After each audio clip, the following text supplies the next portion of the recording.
or and Heart, Stats, are you recording? Yep. Okay, so last time, the crew was Caught a peeping Tom. unceremoniously woken up by the incursion of a unwanted visitor.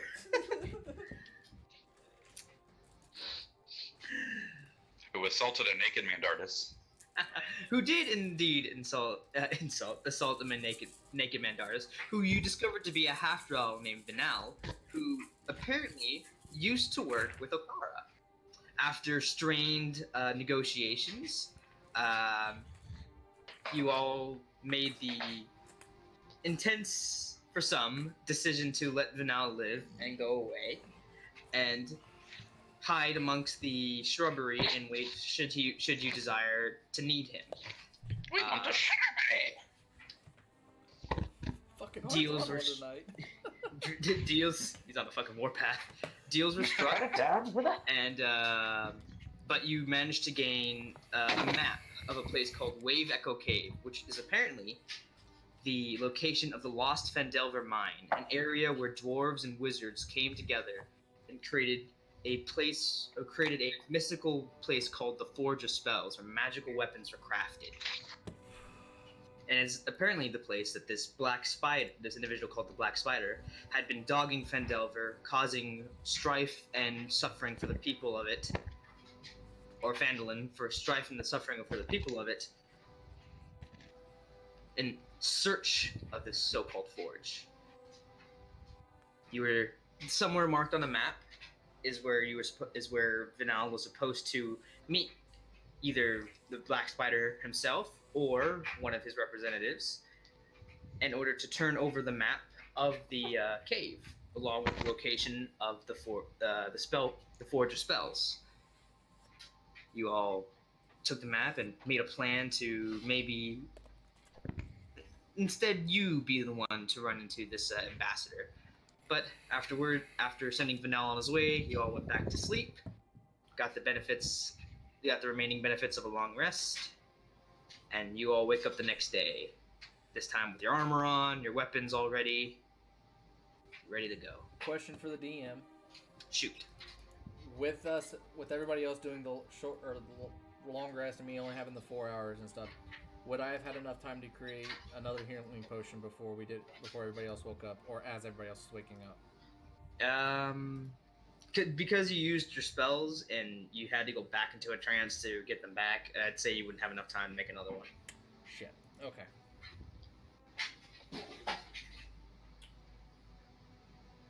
But you all awaken. The servants seem a bit shaky, as last night there was a lot of shouting, crashing, couple heavy thuds as two people falling off their balconies. Nudity.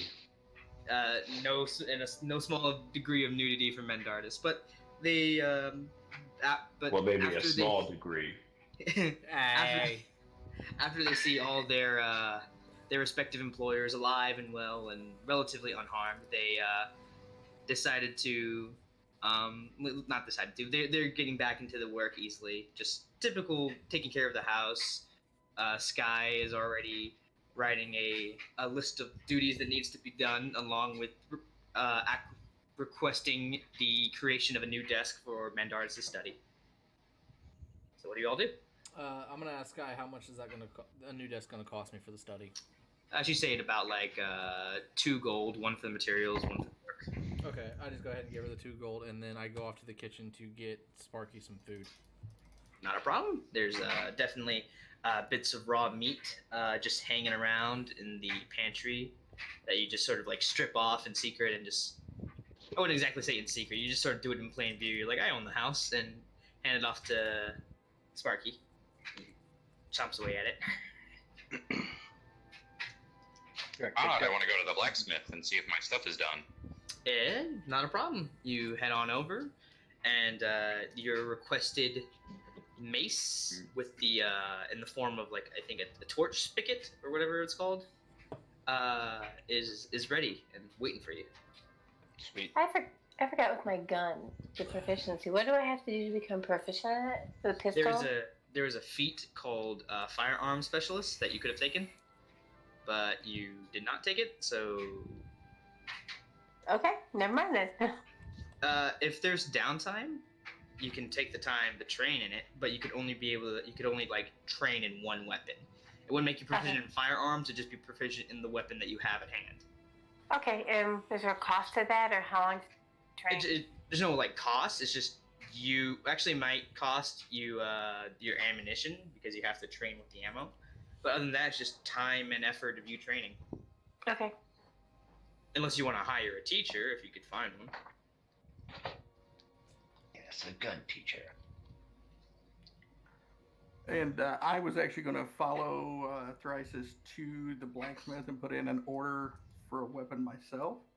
Okay. You see the same like human man. He's just a blacksmith, though. He makes simple weapons for the guards, but he is by no means a master craftsman. Would he be able to make a flail? Yeah, he'd be able to make a flail. So yeah, I want a flail, but instead of like the kind of the rigid like Morningstar kind of spikes on it, I want it to be 4 to 5 mugs. He raises an eyebrow at the odd request. He's like, I suppose I could do that. That'd be 12 gold. There you go. And I handed him 15 gold for his trouble. Oh, thank you. Quite generous, sir. I'd have it to you in about a day or so. Maybe 2. Right. Because of the mugs. You said there was a jeweler in this town, correct? There was not a jeweler. There is the Miners Exchange, who operates in precious metals and jewels, but it's not. He doesn't make jewelry. He just trades in precious materials. Okay, well, I'm going to take a couple of the gems that I have hidden. I'm gonna take the more expensive. Do I know which ones are worth more? They should have been within the list. I should have had the. He just had a list of what was in there. He didn't have a price with them. Do you mind giving me the list with the 2 gems that you wanted to use? I'm not sure which ones are more valuable. Okay, give me the. I'll give you the whole list real quick. No problem. While he's looking for that list, I'm gonna go down to the kitchen and see if anyone has eaten the raw meat I left in the pantry. For breakfast. Just sort of left it lying around. He finds Sparky chowing away. Yeah. Oh, motherfucker! What are you doing? But I'm also, while he's looking for stuff, I'm probably gonna go into the Miner Exchange to see if I can buy some fancy for another weapon. Robot. You went robot, or you're going robot. Starscream. Hold on. Starscream. Get them. Oh, Starscream.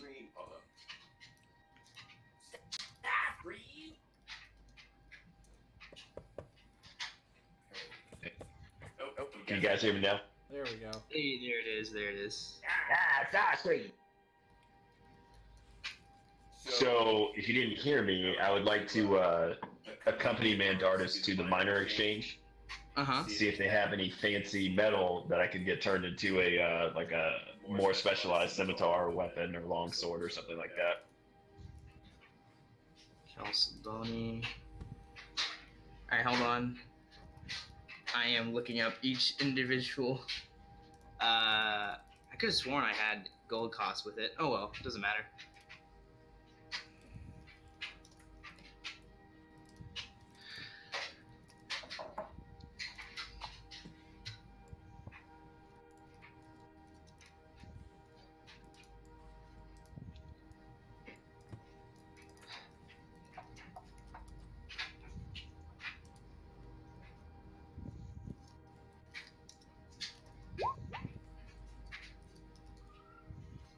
I believe they're all worth about 50 gold per gemstone. Yep, even the zircon, they're all worth 50 gold a gemstone. Okay, so then I'm going to take 1, 2, 3, 4, 5, 6. So I'm gonna take two 2 of the one that I have the 3 of, and then 1 of the rest of them. That way, I'm only down to 1 gemstone each of each type. Uh-huh. And I'm going to go to the Miners Exchange and try and sell them for the full 50, if not more. You go there, and it's the not older, but sort of like middle-aged dwarf man, the one that I believe you convinced there was a ghost in his house. Yes. He comes in, he's like, it's you again. It's been a couple of days. I've heard you done some good on the town. Thank you very much for that. Yeah. But I'm here, and I'm here to sell you these gemstones, and I show him the gemstones I've got. And then my friend over here was looking for some. What were you looking for, Signa? Just any. Damn it. Any sort of fancy metal, like either mithril or something to make a fine sword out of. Fancy metal, like any. Oh. Either mithril or something to make a. You guys might want to reset your. That's Jesus. That's Joe. You're going crazy again. Yeah. No. No, it's Joe that's going. Her. Alright. Well, he says, like, no, we ain't got nothing as special as mithril lying around. However, I do have a few deposits of interesting metal that you might, that I've been wondering what to do with since I came across it. But first, let me get a look at those gems. He takes out one of those little, like, eyepieces and starts looking at them. He's like, decent quality, decent cut. They're all pretty decent. This one's a bit chipped. 40 gold per gem. 47. Roll a persuasion check. Persuasion. Yes. 15. He strokes his beard. I could give you 45 per gem, but no more. Deal. All right. So I believe that's 2 of the Shadowlone, 1 citrine, 1 jasper. No, the citrine stayed because I only had 1 of them. I wanted 1 of each gem left. Okay, so 1. So that's 2, 3, 4, 5, 6. So that's 6 1 gemstones. 2, 3, 4, 5. Yeah, 6. So you get 200. He provides you with 270 gold pieces. Okay. Do you have a separate sack for that I can carry for these? I can prepare you one. Not so much of a sack, and he gets a small tin box and puts it down for you. I just put the money in there and I grab it and hold on to it tightly. As for you, I wait for Signa. He turns to you, Signa. As for you, I don't have too much of in the terms of magical or super rare metals, but he reaches down and he pulls out this sort of deposit hunk of black, sort of like metal. And as he puts it down, the air in the room gets slightly colder. This right here is known as cold iron. Special metal. Any lukewarm iron? He chuckles. He's like, not. I have normal iron that I sell in, but you said you wanted interesting material. This here material is found in only in mines that have strong connections to a other plane of existence called the Shadowfell. Bunch of hoo-ha if you ask me, but the metal's good. Only problem is it takes a fine craftsman to make it. Since you make the temperature too cold, the metal becomes too brittle to use. Temperature too hot, the metal breaks. So I've been floundering around trying to figure out who to sell it to because no normal smith wants it. So I'm assuming the craftsman in town, the blacksmith in town, is not capable of forging something of this steel. No, I wouldn't say he is. Don't get me wrong, he's a decent blacksmith, can make a good sword, but with metals such as this, you're gonna need a pretty good one. Now, I wouldn't say you don't need a master, but you need someone who knows what they're doing. Who do you recommend? There's an old dwarf buddy of mine of a few up north, if you want. If you want to pay the fees, I could send it up to him and have him requisition you a scimitar, is what you asked for? Yeah, scimitar, longsword. What's there enough to make? I'd say there'd be, he hefts it, drops it down. I'd say there'd be enough in here to make a fine enough longsword for you.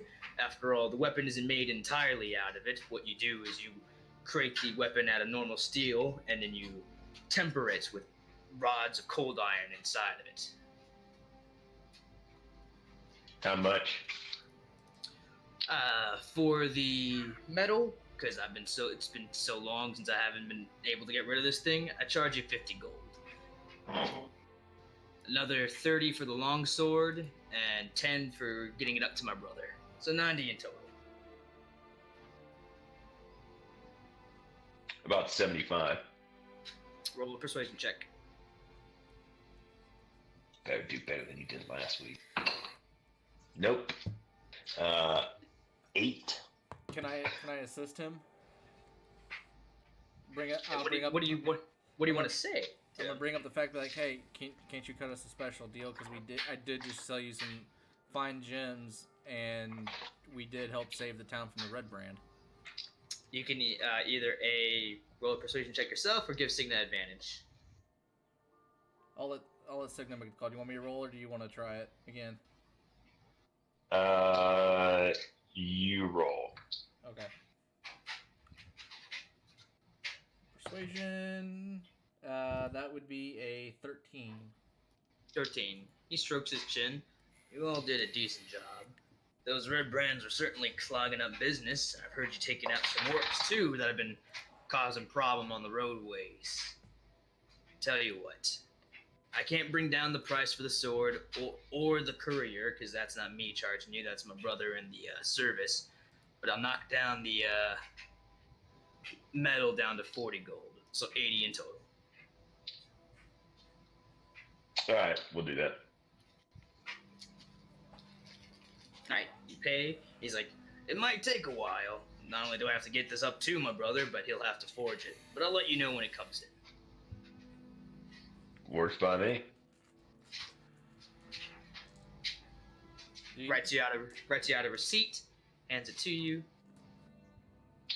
and then it's like, well, if there's nothing else that you all want, get out of my shop. I need like a Miner's Prime subscription. But once we get back to the manor, I'm going to find Sky and hand her the 10 boxes and tell her this should keep things running for a while. She seems a bit like shocked at it, but he's like, oh yes, of course. This should be able to keep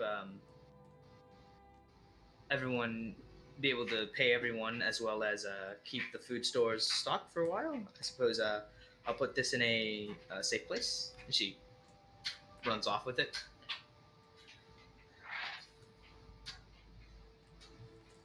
Okay. Then I'm gonna just wait in the foyer area, drinking and waiting on everybody to show back up. Unless Joe and Okara have any desires they want to take part of. Is there anywhere we can get medium armor in here? Oh yeah, Grim as well. In terms of medium armor, you could perhaps buy some. Okay. I just didn't know what type they had available. In this town, you'd probably be able to find a chain shirt.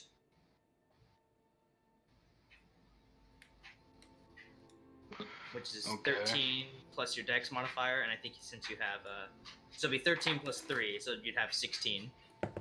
Okay. Be about 50 gold. Well, it gives me one more AC. I suppose it might be worth it. Yeah. All right, 50. So yeah, 50 gold would be the chain shirt. It doesn't have disadvantage on stealth checks though, so. It does not have disadvantage? Well, I suppose even if it did, it wouldn't matter for you. No, it shouldn't. I've got the medium armor mastery. Yeah, but you do get to add 3 instead of 2, so you put on the chain shirt. It clinks into place underneath your garments. So you can add that to your thing. Okay. Let me take off. You said 50 gold? Yep. Okay.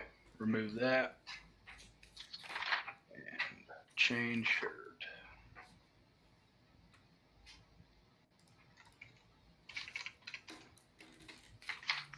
Anyone else?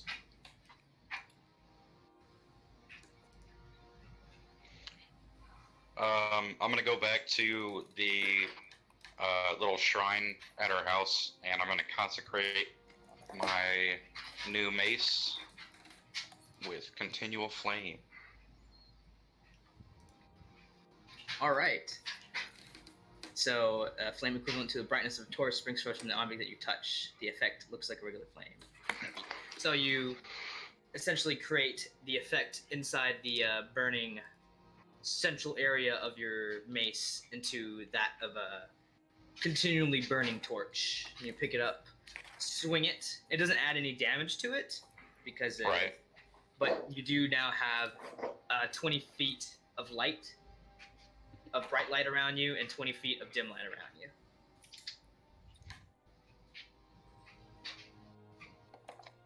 You nod with. And it looks cool.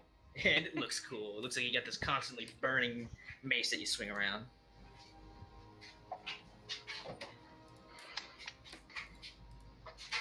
And everyone gets back together, so.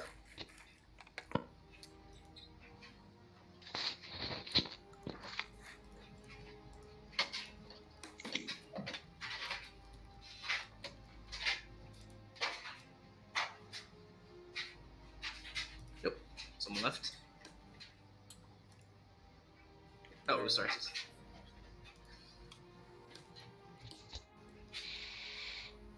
So, as I was about to say, like, unless anyone else wants to do anything, you all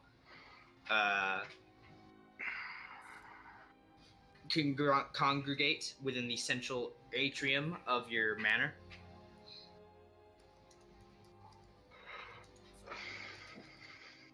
Should be arriving there right about.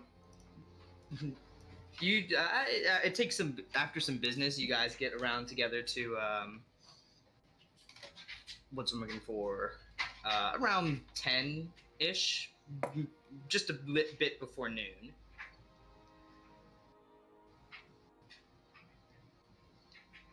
So what's on the agenda today, guys? Is that meeting thing today, or is that when's that? It is today. It's supposed to be, I believe, at like Dusk, right? Yeah, at sundown. And what time of the day did you say it was? Sundown. No, like right now. Oh, nearing noon. Okay, so that's not enough time.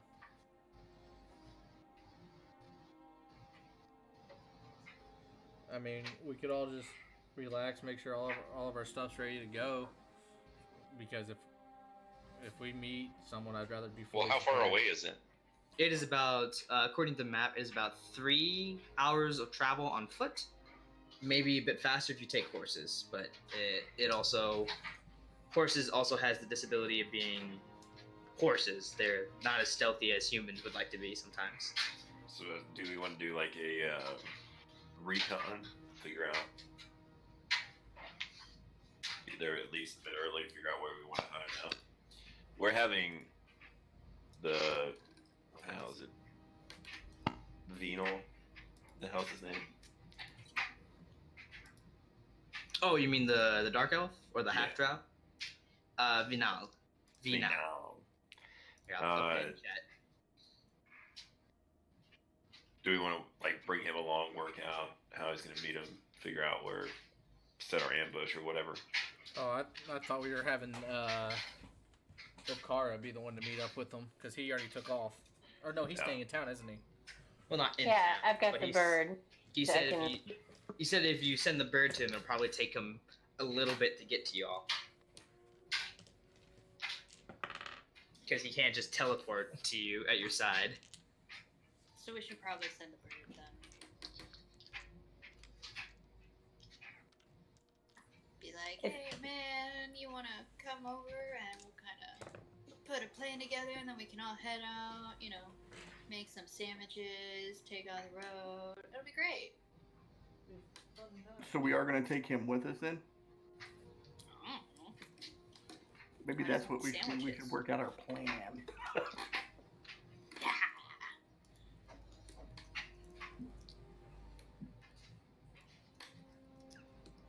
Okay, oh master plan maker, what are we gonna do? So decision one. Is Okara doing the switch, or are we having Vanal do the switch? I think last time Mandara said he was more comfortable with me doing it, but I'm okay either way how we do it. I'd be good with that plan too. Yeah, I'd be more okay with Okara doing it because we know her, we can trust her. We can't really trust this guy. Who's to know he's not going to give us up the second they show up. Which is why we probably don't want to send for him just yet. Let's do the exchange first, so we can't fuck it. Does he know who he's trading with? Because if we send Okara and he's expecting, a half drow. He said he didn't. It was just a member of the guild, if I remember right. Yeah, because he said that there was the brand that we have from it. I have it as well, as long as somebody from the guild went. That's all that they were expecting.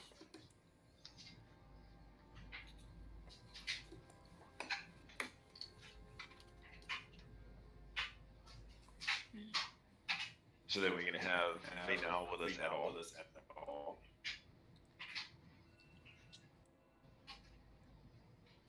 I feel like we should keep him close so that, because he already knows about the meeting, if we don't bring him with us, who's to say that he won't still show up and fuck things up?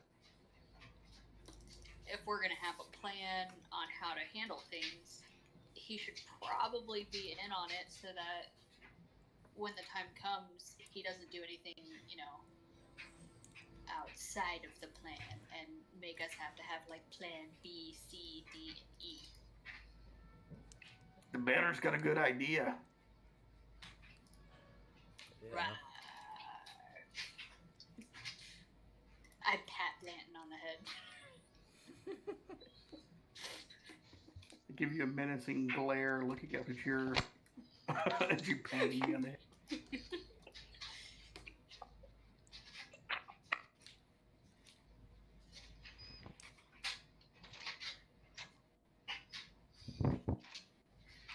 Send the bird. So you're asking Vanal to meet you at the place? Well, I would say we meet here and then go out all together. Okay. I'll go ahead and, if that's what everybody wants, I'll go ahead and send the bird away for him. Send the bird. Alright, I'll release the bird and call him. Send him out. You guys wait an hour. You wait 2. Until eventually behind you, until you all are just sort of waiting in the area, and behind you, Okara, you hear a voice say, I was kind of thinking you all would be somewhere else when I came back. Well, we actually want you to come along with us. And by the way, where's my recipe? You gave me all but 6 hours to put together the items you requested. I already gave you half of the poison I have. But it's not that hard to at least write down what it is, or at least give me a little hint of it, what's going I on. was sitting down for camp. I just woke up and I was just getting ready for lunch by the time the sparrow arrived. You still owe me. I thought I'd have time. I'll get it for you. I'm a man of my word, but you need to give me more time than 8 hours. We want you to come with us. We To would lead feel more you? comfortable.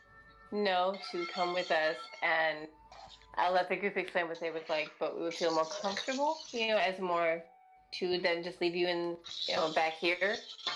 I'm more than willing to lead you to these people. Even talk to them to help you set up your ambush, but I'm not fighting on behalf of people that try to kill me.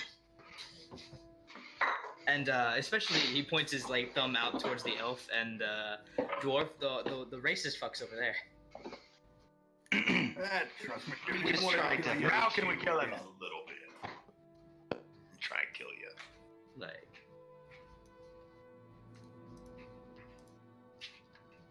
So, do we have a time we're getting out of here, or? Oh. Hold on, we had an earthquake. I want. Your cast off, Turkey.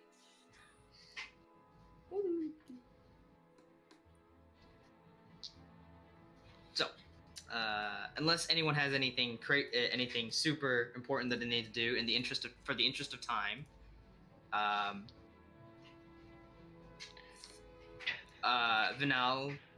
with Vinal at your side, he leads you all through the forest.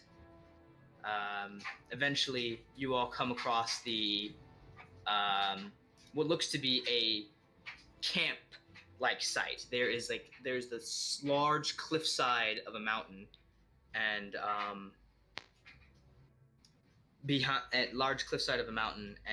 against it is like what looks to be the entrance to a mine, and around it is like a sort of camp-like area. And as you guys arrive, it is slowly like sunset is fast approaching. You got maybe about an hour before it hits. He leans down. He's like, "All right, so what's your grand plan?" Hulk smash. That's a wonderful plan. Well, I figured Thank you. we'd all try to hide, wait for the meeting to start, and then surround them and get the information we need. At least that was my idea. If anybody's got a better one, now would be the time to say something. Yeah, definitely pre-position. I would wait and let the conversation play out. Just be there to react. If we get everything we need and some information, we can take them after the conversation's done, but let them talk as long as possible. I mean, specifically, I can use hold person to keep him from running, and then I can use zone of truth. So if you do hold person, and this might be a DM question, will he know it the second it's cast? Oh yeah, absolutely. Because he's gonna he won't even be able to talk. He'll just be. It's not like shadow possession from Naruto. Just do it. No, and no. He figures out when he gets to move. Like he's not even able to talk. His voice will die. He'll just freeze in place. Gotcha. He is paralyzed. Wait, but can we puppet him? I've got a lovely bunch of coconuts. Do we know how many people are expected at the handoff? Probably not. You guys look into camp, and you see a bunch of you do see, as you guys actually, someone roll a perception check, see what's in the camp. A bunch of something. We already know that. I can.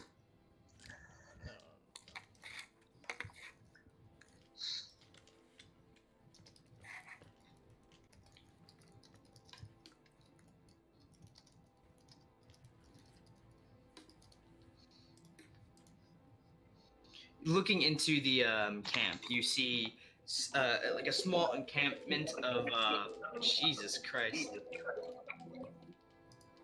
You see a small encampment of what looks to be hobgoblins, essentially more evolved, stronger, and more militaristic like goblins. And again, leaning against the door, sleeping, is another ogre.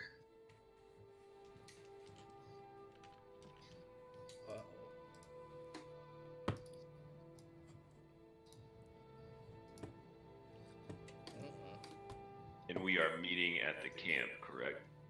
Yeah. So wait, is Okara supposed to go in there? I mean, if I assume that was your guys' what you guys were talking about. Oh, I thought that they were gonna meet each other on the road, one-on-one. Oh shit. Yeah, that's what my initial thought was. I didn't think there was a camp. Yeah, me neither. I thought it was just one meeting spot. It's gonna be like a drop off. Curiosity, is there any way to, for our magical people, can you guys disguise self or do anything where you can change your appearance and maybe the Okara said she's got a symbol on her or a brand? Is there any way that one of you guys can make a brand on you and go with her? Unless the DM would allow me to use minor illusion. Do that. To make prestidigitation. To press a minor illusion, I'd say, and prestidigitation. Let me look up the effects of prestidigitation. But yeah, instantaneous harmless sensory effect, puff of, I can snuff out light, a torch, or a small campfire, and I can clean or soil an object no longer than. Anyway, you make a color, a small mark, or symbol appear on an object or a surface for 1 hour. So yeah, if I'd say roll a. What would this be? Roll a intelligence check to see how decent, like, see if you can, like, actually, since this is your spellcasting, I'd say roll a general charisma check to see if you can mimic it to the best of your ability. Who's gonna go in with Okara? Because I can do it on any object. Since it's gonna be up close, it'd probably either me or host APD. Since you guys all have range, she'd be better to be stacked around the outside. Well, this is a. Well, Okara, who would be best to go in with you? What other group members would they generally have that it wouldn't call into question if you walked in with someone? Probably more Elven, I guess that, but Dwarven, not so much. Because really, we don't have many of them there. Humanistic, Elven, half elf, so anybody like that. Yeah, and we're the race. Yeah. They had. Sorry. They had a few. They had a couple like dwarves. It's very majorly. You guys are a crime syndicate. It's what's I'm looking for. The assassins and thieves were more of the live people, but you had dwarves. But dwarves were like the. What's the word I'm looking for? Servants. Not the servants. The dealers. What's fences? What's the word? Yeah, that's it. The fences. The dwarves were the fences. Half orcs are typically muscles and bouncers and shakedown people. So we probably want Mandartis or Signa going in then. I'd probably send Signa in since he's more of the melee combat.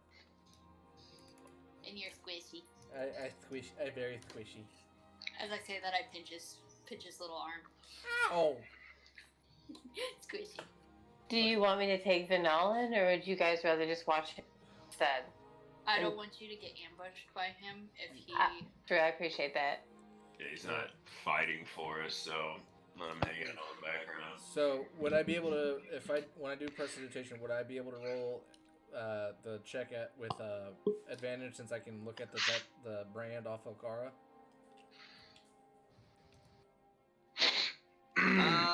Yeah, I'd say go. I'd say you can have advantage on that. Sweet. I'll pull my bracer down to show you my brand. You said just a straight charisma check? Just a straight, yeah, your spellcasting 16. check.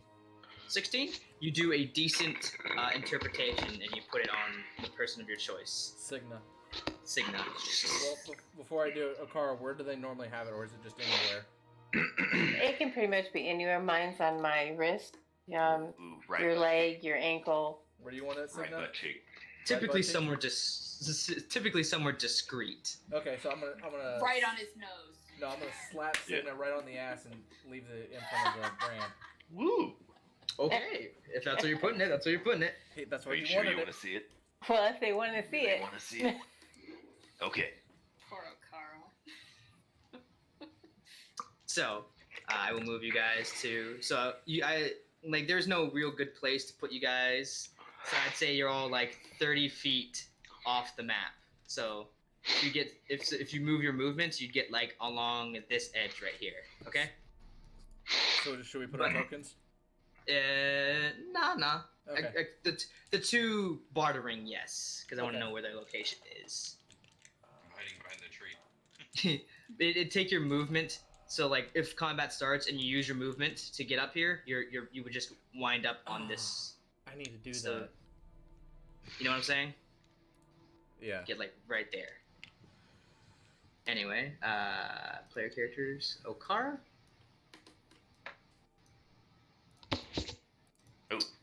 Ryan You will all go walk on. up Okay. as and leaning against the gate. And I know this looks like walled up, but there is a sort of opening. There's only so much you can do with maps, but you get to a gate, and you see what looks to be an individual in heavy set armor, a hobgoblin in heavy set armor, a long sword and long bow straight across his back, and he seems to be shouting orders to the other hobgoblins as the ogre's just sort of sitting there looking bored. You hear you hear one of the hobgoblins walk into the tent, and you hear the yelp of what sounds to be a female voice and a hard thwack ring out through the air as you all approach. You don't have to be right up on him, but you can be right there to talk to him.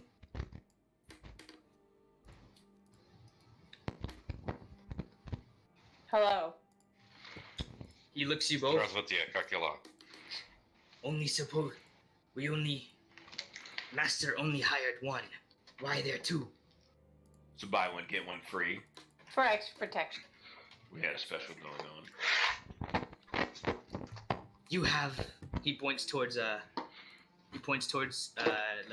show Mark. So I pull my You sure? Oh God. I pull This my is face so over awkward. and show him. He sees yours. He turns to you, Signa.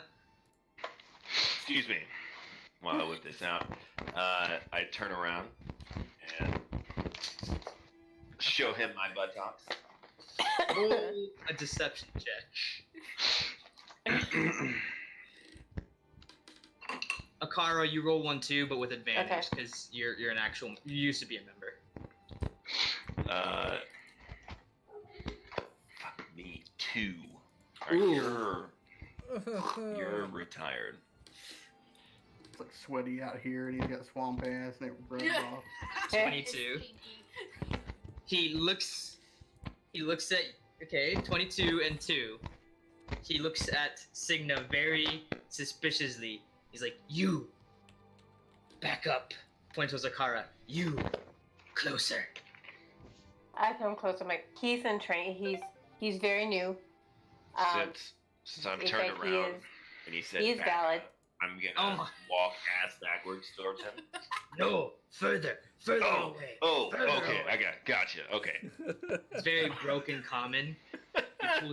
He pulls you closer, Okara, and his breath just smells like rotting meat. He's like, ugh. So be more like this. Someone needs a tack. Do you have requested item? Yes. Provide. I show him the map. Do you have Rosetta Stone? Jesus fuck. Takes it and pulls it out of your hands. Looks at it. Good. Master will pay guild. And he turns around to walk back inside. I look back at everybody else.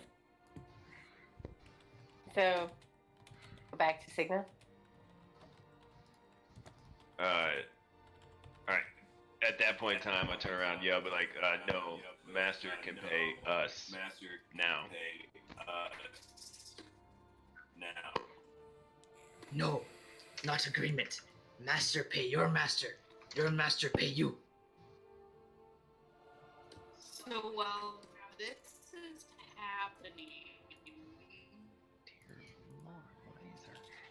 Bitch better have my money.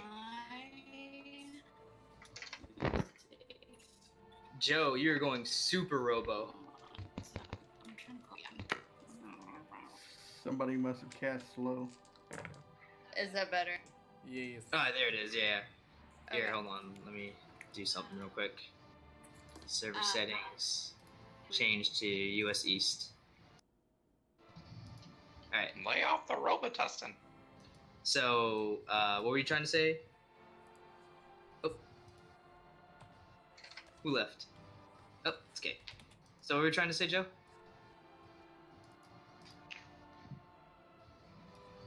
Alright, can you hear me? Yes. Yeah. Okay, sorry, I don't know what the hell. Okay, so while this is happening, he just went inside, right?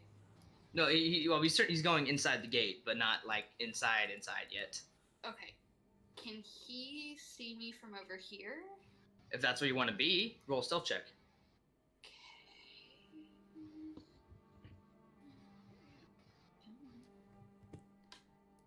I can do that for you after this game.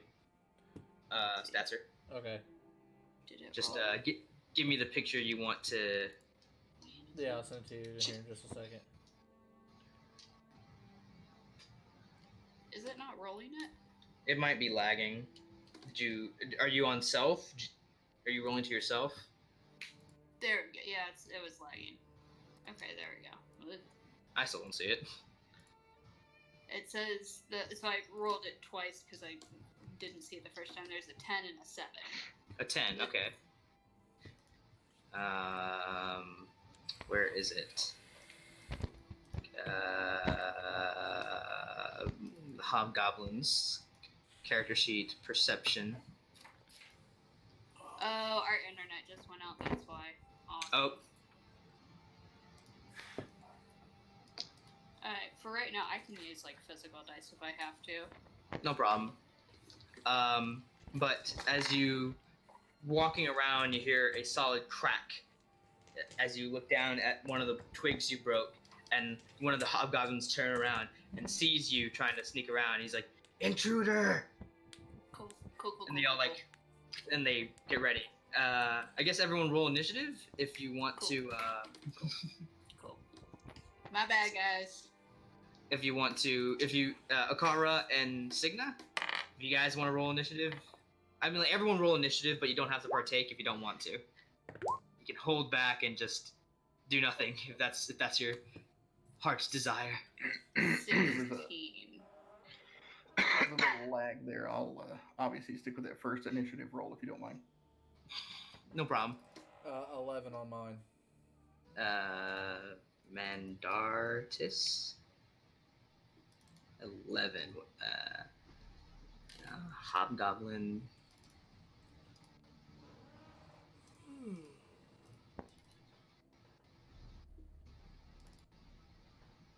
Ooh, ogre.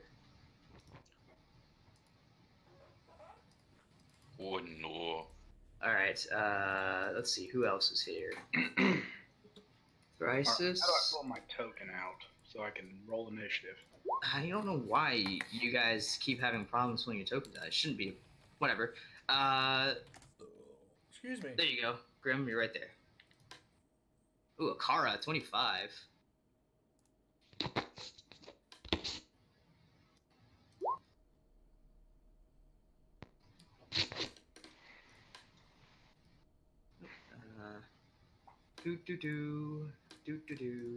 Is that everyone?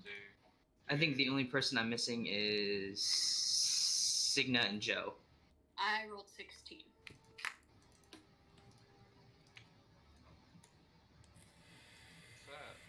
Sad. 16.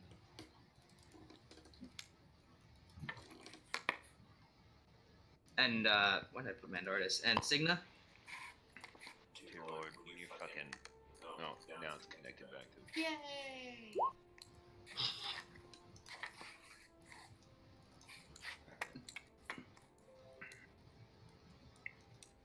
Alright, anyway. So what did? Oh, so what did Signa roll? Give me half a second. I can't remember what my modifier is. Ah, it's getting a bit close now. Oh wait, yeah, I didn't add my modifier, did I? I have an 18. I have an 8. An 8. I am.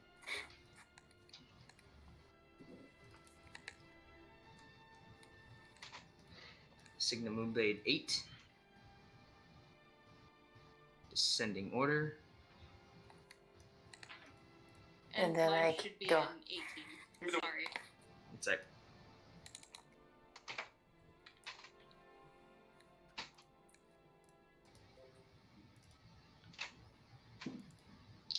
All right. So as the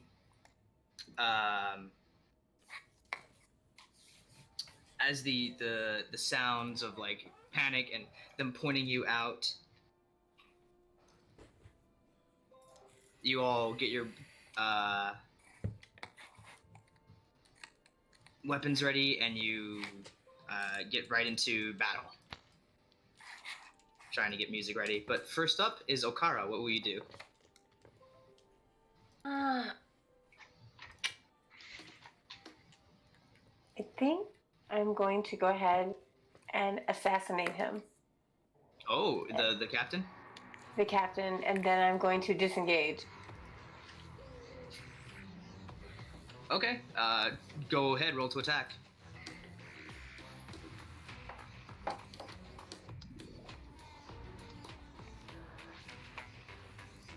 digging this combat music, yeah. 17. AC for the... That just hits, so roll sneak attack damage. And roll another d6 for your short bow. Woohoo! So roll sneak attack damage twice and roll one more d6. Hey, D6 you said? Yeah, one more d6. Jesus. Death to you. Well, she did say she was gonna assassinate him. Just one more, not two, but okay. Why'd you roll with advantage, though? Oh, because in the book it says with assassinate I get advantage. Assassin 5e. You might. I just gotta find it real quick.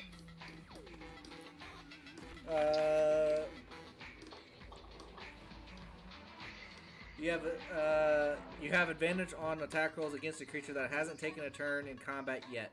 Okay, fair enough. And so that is 11 plus 7 is 18 plus 6 And any hit 24 is a critical hit. plus 3. 27.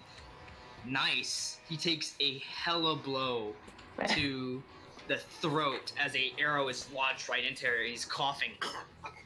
And but he's not dead yet. But he did take one heck of a kill, like one heck of a blow. Wait, I'm gonna ask because I don't know if it made this far. Would that be considered a surprise hit? Yeah, no, that's what you gotta assassinate. Well, then that would be a critical hit as well. It's exactly. That's why she rolled double damage. Oh, double okay, dice. I got you. I didn't catch that part. I was trying to get more damage. No problem. I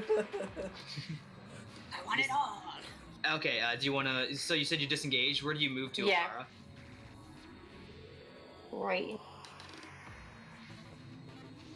Just There? into the bush area. Okay. It is now the ogre's turn. He's going to stand up slowly. Actually, no, the hobgoblins will go first.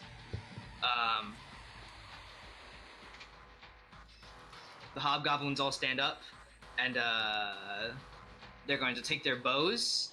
2 of them are going to shoot at Okara because she just attacked their captain. One's going to shoot at Signa, and since everyone else hasn't arrived yet, one's going to shoot at Joe. So Okara... Actually, no, they're going to throw javelins. That's what they have. Only their captain has a great sword, so they're going to have to move up.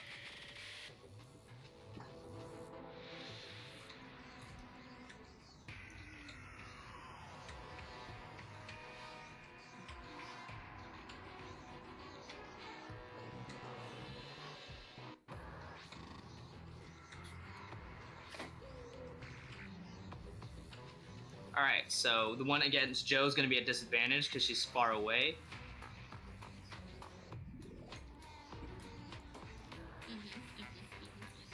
Actually, natural 1 doesn't hit. Okara?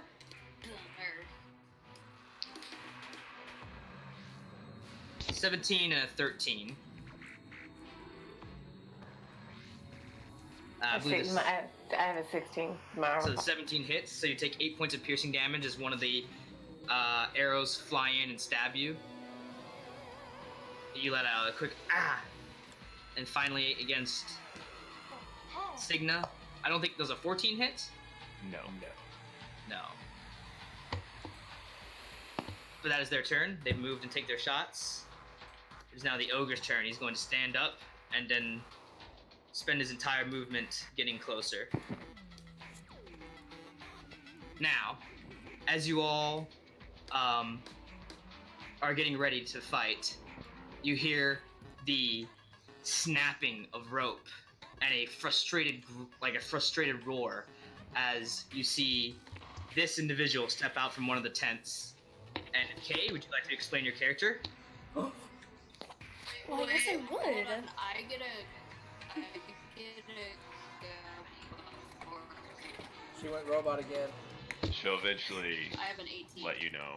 Oh, you have an 18? I forgot. You have a 16. I put you down to 16. Well, that thanks a lot, Joe. You ruined the surprise. Thank you so much. Well, maybe Sister, it is my turn. different times that I said, hey, I actually have an 18. I'm sorry. I have to keep track of 20 other people. He didn't hear it once with the way your communication has been working. All right. Well, Joe, Okay. take your turn. Joe waves at Kay. No. Let's see. How tall is like the rocky place up here? Like if I got up on About the- 60 feet tall. It's a Probably not. it's a sheer cliff face. With your luck in high places, no, I wouldn't go up.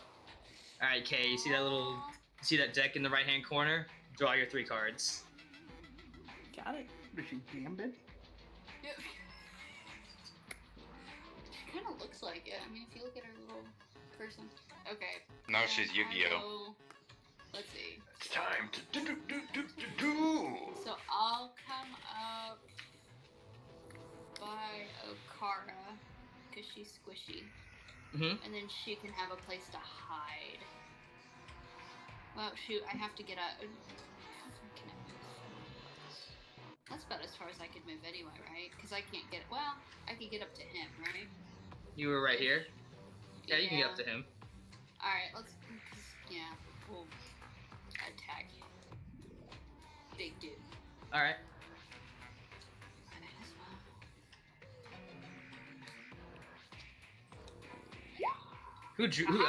Who else drew a card? Me! No, put that away. I don't know how. Just drag it onto the thing. Drag it out and onto the ground. It's not going anywhere. Alright, I'm gonna click steal card. I'm just gonna say yes. Let it go. Hey, My card. put that I down. love you. I never even got to look at it. Delete. What is it? And shuffle Look like shuffle the deck. Alright. Pitch Black Axe. 16 points of damage. Nice. So with that, you quickly Smack a decapitate the the hobgoblin captain. Poor hobby. Assassinated and decapitated before he even got his turn. Woo! Alright, with that, now, Kay, can you explain your character? As you step out. I feel like that was the best intro I could have ever asked for. Can I come out now? Alright, so you see a lovely woman with these strange purple tattoos all over her arm. Her wrists like red, seeming to like just got out of maybe rope or chains. She looks pissed off. Like she has dealt with this bullshit for too long and she is just done. Not And to you see in mention her somebody hand stole she her thunder. has 3 cards. No. And she pulls one. The Chariot. And she would like to cast Spiritual Weapon. Oh, okay. So you all watch as okay, so Kay drag the chariot onto the ground, and I'll be put into your discard pile and draw a new card. you all watch as this woman steps out and pulls out like there's this small deck box by her side, and she flips it and pulls the first card out, and with a quick arcane purple flash, a purple weapon. I'm just gonna use a mace as a token, but it can look at like whatever Kay wants. It looks like a giant sword. Anyway, Just filled with spirits circling around it. who do you wanna hit? I believe its range is 6. What's spiritual weapons range? 30 feet. 30 feet. No, 60 feet. 60. So who do you want to hit? Who do you want to schmack? This one. All right, roll your attack on your character sheet. So there should be an attack button. Just click that. And you also have your main action, but not to cast a spell, only a cantrip or a weapon. Or any other action. So Thea, on your character sheet, there should be weapon attack at the very top of your spell list.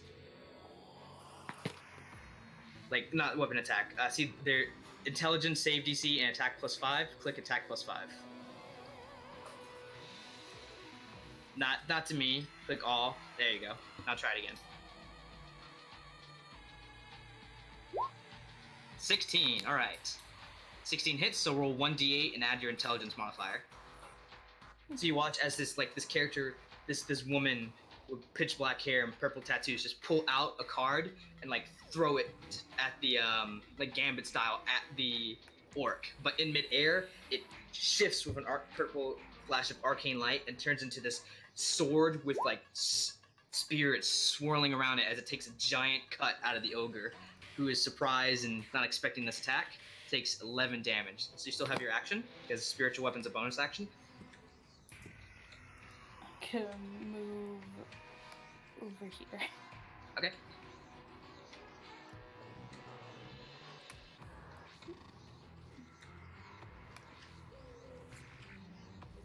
And that would be my turn.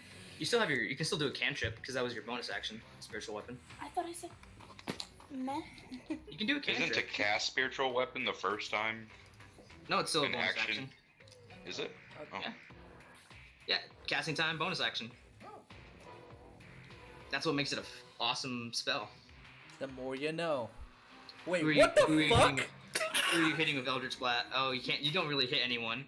Yeah. But you watch as like she takes. It's like there's this other card like in sort of her breast pocket that she pulls out, and like she throws it, and it turns into this bolt of purple eldritch energy that just sort of smacks across the side of the ogre. However, like as she makes this like face of anger, the card just returns back to her hand, like boomerang style. And she catches it. What kind of warlock is this? This is awesome. All right, Blanton, you're up. As you watch this sort of card gambit throwing spellcaster appear from one of the tents, thoroughly angry, and like try and smack the ogre around. Outstanding. So I'm going to move my 25 feet down here. And I want to try to chuck a javelin at the I'm going to go for the ogre since he's a big guy. All right, roll to attack. Yeet! Thought that was going to happen. Unfortunately, it just goes wide and just thunks into the ground next to the ogre.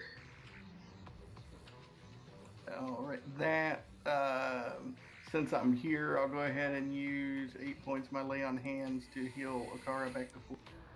All right, Grim, you're up. Akara, you heal 8 points. So am I arriving and seeing what's going on, or already knew what's going on? Yeah, you see it happening, and so you're pretty much right there. Okay. And so what do you do? What is this? Is this like 5 feet climb, 10 feet, 20 feet? About like this ridge is 5 feet, and then further up it's like 20. The second ridge and 30. It's about all the way to the top is like about a 60-foot climb. Oh, okay. And is this about the same level as the top here? Yeah. This thing? Cool. I'm gonna run this way. I'm gonna use both action and movement to double move and run. All right, roll me an athletics check. See if you can climb it properly. Okay. Where are you? Athletics or acrobatics? Athletics, because you're just. This is more muscle than flippy flip ninja style. Oh, okay. Oh, poop. I got. I didn't do it to everybody. I did it to myself. Hang on. Oh shit. Well, whatever. Unfortunately, it takes. So it'll take your entire movement and dash to get up here, and I'd say. Yeah, that's about it. Yeah, that's all I plan to do. You can't really do anything else. I'd say like you take your bonus action to right yourself. Sounds good. Mandardis, you're up. Okay. And you said we're all right here? Yeah. Okay. The newcomers. Okay, then I am going to cast Shatter right here and hit every single one of them. Okay. As Constitution saves, go ahead Yes. and roll damage. Which is... The shot is the buttholes, yeah. It's a butthole. Which is 3d8. Failure. That's a failure. That's a failure.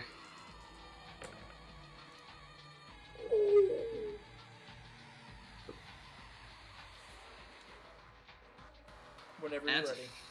That's a failure too. Okay, so go ahead. 13 Because points of goblins are damage. all failures. So 13 damage. Yeah, to everybody who failed. Okay, so that is 13 to And him. then... 13 to him. Oh wait, no. Amazing. And then a non-magical object that isn't being worn or carried, which there's nothing there. So okay, we're good. so what's half of be 6? So 11 Yes. minus 6. Only one of the hobgoblins saved. So he'd be 5. This guy right here, and this guy failed too. So he took the full 13. So he has that much health left. All right, nice. And then that was my action, and then... Roll me a d20. Shit! Natural 20. Alright, you're fine. And then Signa, that's you're my- up. Yeah. There's one remaining hobgoblin and a angry ogre. Oh, I see Thrices has managed to change his name from the basic one. I do that every time, but this time I just didn't change it to just Thrices. I put my full glorious title. That's true. All right. So There's this this- one this shows one living? 30, yeah, that's 30 feet. I'm assuming it's because of this wall or this little gate right here. It's not a direct 30 feet though. No, there's an opening in the gate Oh, okay. that you can Then push your way through. I'm gonna move up here. Is that flanking or is he facing me? He's facing you, and like flanking requires like a opponent, like it requires another friendly opposite of you. So Okay. Unless you're a swashbuckler.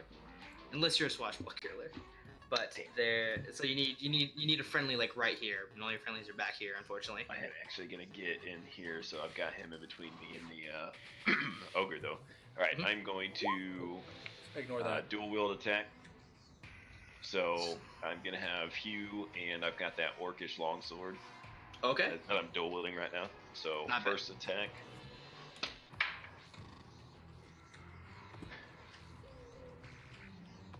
Uh, 14. 14 hits. Roll damage. Nice. Actually, wait, no. 14. I was Yes. confusing this with someone else. 14 does not hit. Shit. I was confusing it with the half orc. He blocks it aside. Gotcha. Then other one. Yep. Go ahead. Fucking finally. 25. 25 definitely hits. Fucking nice. 4, 5, and 8. 8. That's all the health he had left. Yeah. Plan that on purpose.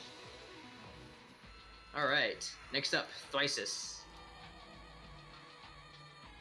So, to use our movement, would it only get us here, or can we move 30 I'd say feet from... you can move 30 feet from there. Okay. Like, when you all heard Joe step on a twig, I'd say you all, like, ran up there.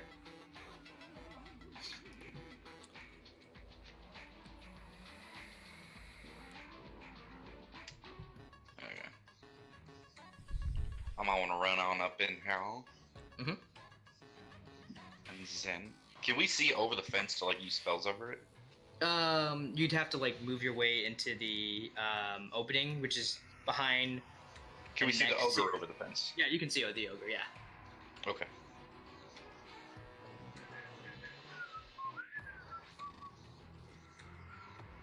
I shall cast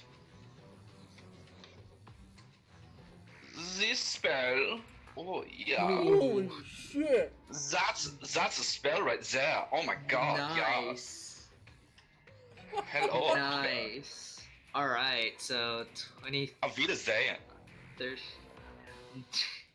That is a hell of a hit. He takes a lot of damage as you shoot off that bolt of radiant energy, just slamming into him. You see teeth and blood, like as if he just got hit by a haymaker. And he like stumbles in like fucking place. Is that your turn? And he's now bathed in radiant light. So that means the next attack on him has advantage. Yeah, that's my turn. All right, Okara, you're up next.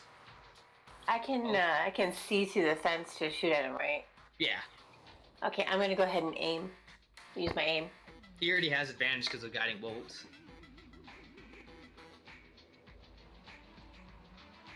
Like the next attack on him has advantage because of guiding bolt, so Okay. you don't need to aim. Oh, okay. 16 hits. Roll sneak attack. 8.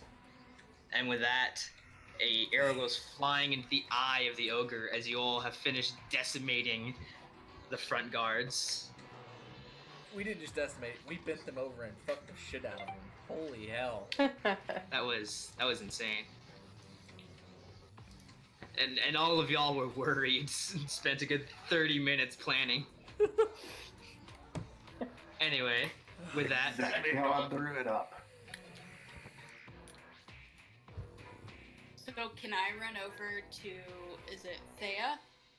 I mean, you don't know her name, but it is Thea. Well, yeah, I'm gonna run over to her and go, you have tattoos too? She just shot you with spells. Why are you talking to her? She didn't Spells shoot. at me. She didn't shoot at anyone. She shot them at the ogres. Oh, you said at the Yeah, orc, that's- so that's what I thought you were Oh, talking no, about. I said orcs, but I meant hobgoblins. Always Okay. willing to expect the worst of people. So yeah, I'm gonna start like showing off mine to her too, and like picking up her arms and like looking at hers, whether Thea, she wants me to or not. This rather tall and bombastic half-orc just rushes you and shouts, "You have tattoos too!" and starts grabbing at your arms. With They're a bear just a cloak, bunch with of a like bear cloak. swirls and little tribal. invokes of tarot cards in separate places, and she's just like staring at you like, okay. These are so cool! Oh my gosh, where did you get these done? Do you see this? I got mine with my axe. It's really cool. Did you get yours when you got your cards? That was so cool. What kind of trick was that? I'm gonna loot some people. I'm gonna like turn away specifically from this conversation and loot some people. Did Mandardus see the card magic? Yeah, no, you definitely saw her like pull out a card, throw it, and then a mace appear, and then her pull out a second card and throw it, and then a bolt of like purple lightning appear. Okay, so while Signa starts looting, I'm gonna walk up and be like, I've studied magic for years. I've never heard of this kind of magic. What the hell is this? Alright. Yu-Gi-Oh! Please back away from me. 10 for investigation. All right, who are you investigating? Starting with the chieftain. On the chieftain, you find not much of worth. He's currently wearing a basic chainmail shirt. What you do find, though, is a heavy spear made out of bone and what looks to be runes of primal evocation written on it. And the map. And Yeah, the map. I grabbed that back. So, Mandar, you want to do a little detect magic here? I don't have detect magic. What the fuck? I thought you got that as your. No, that's You're the thinking, other one. yeah, I was gonna say you're thinking the other game. Fuck you, you damn warlocks. Not a warlock. He's a sorcerer in this one. But I'm gonna look back at this new person. One, are you an elf or a human or? She's a very strange. Actually, Kay, if you would like to describe more how you look. She's not elvish. She does look human, but the tattoos seem to swirl and move on her arm. Speaking of which, Thea, you hear a voice. One of them bears a curse. Is it the one with the axe? Yes, indeed. Funny, she doesn't look Jewish.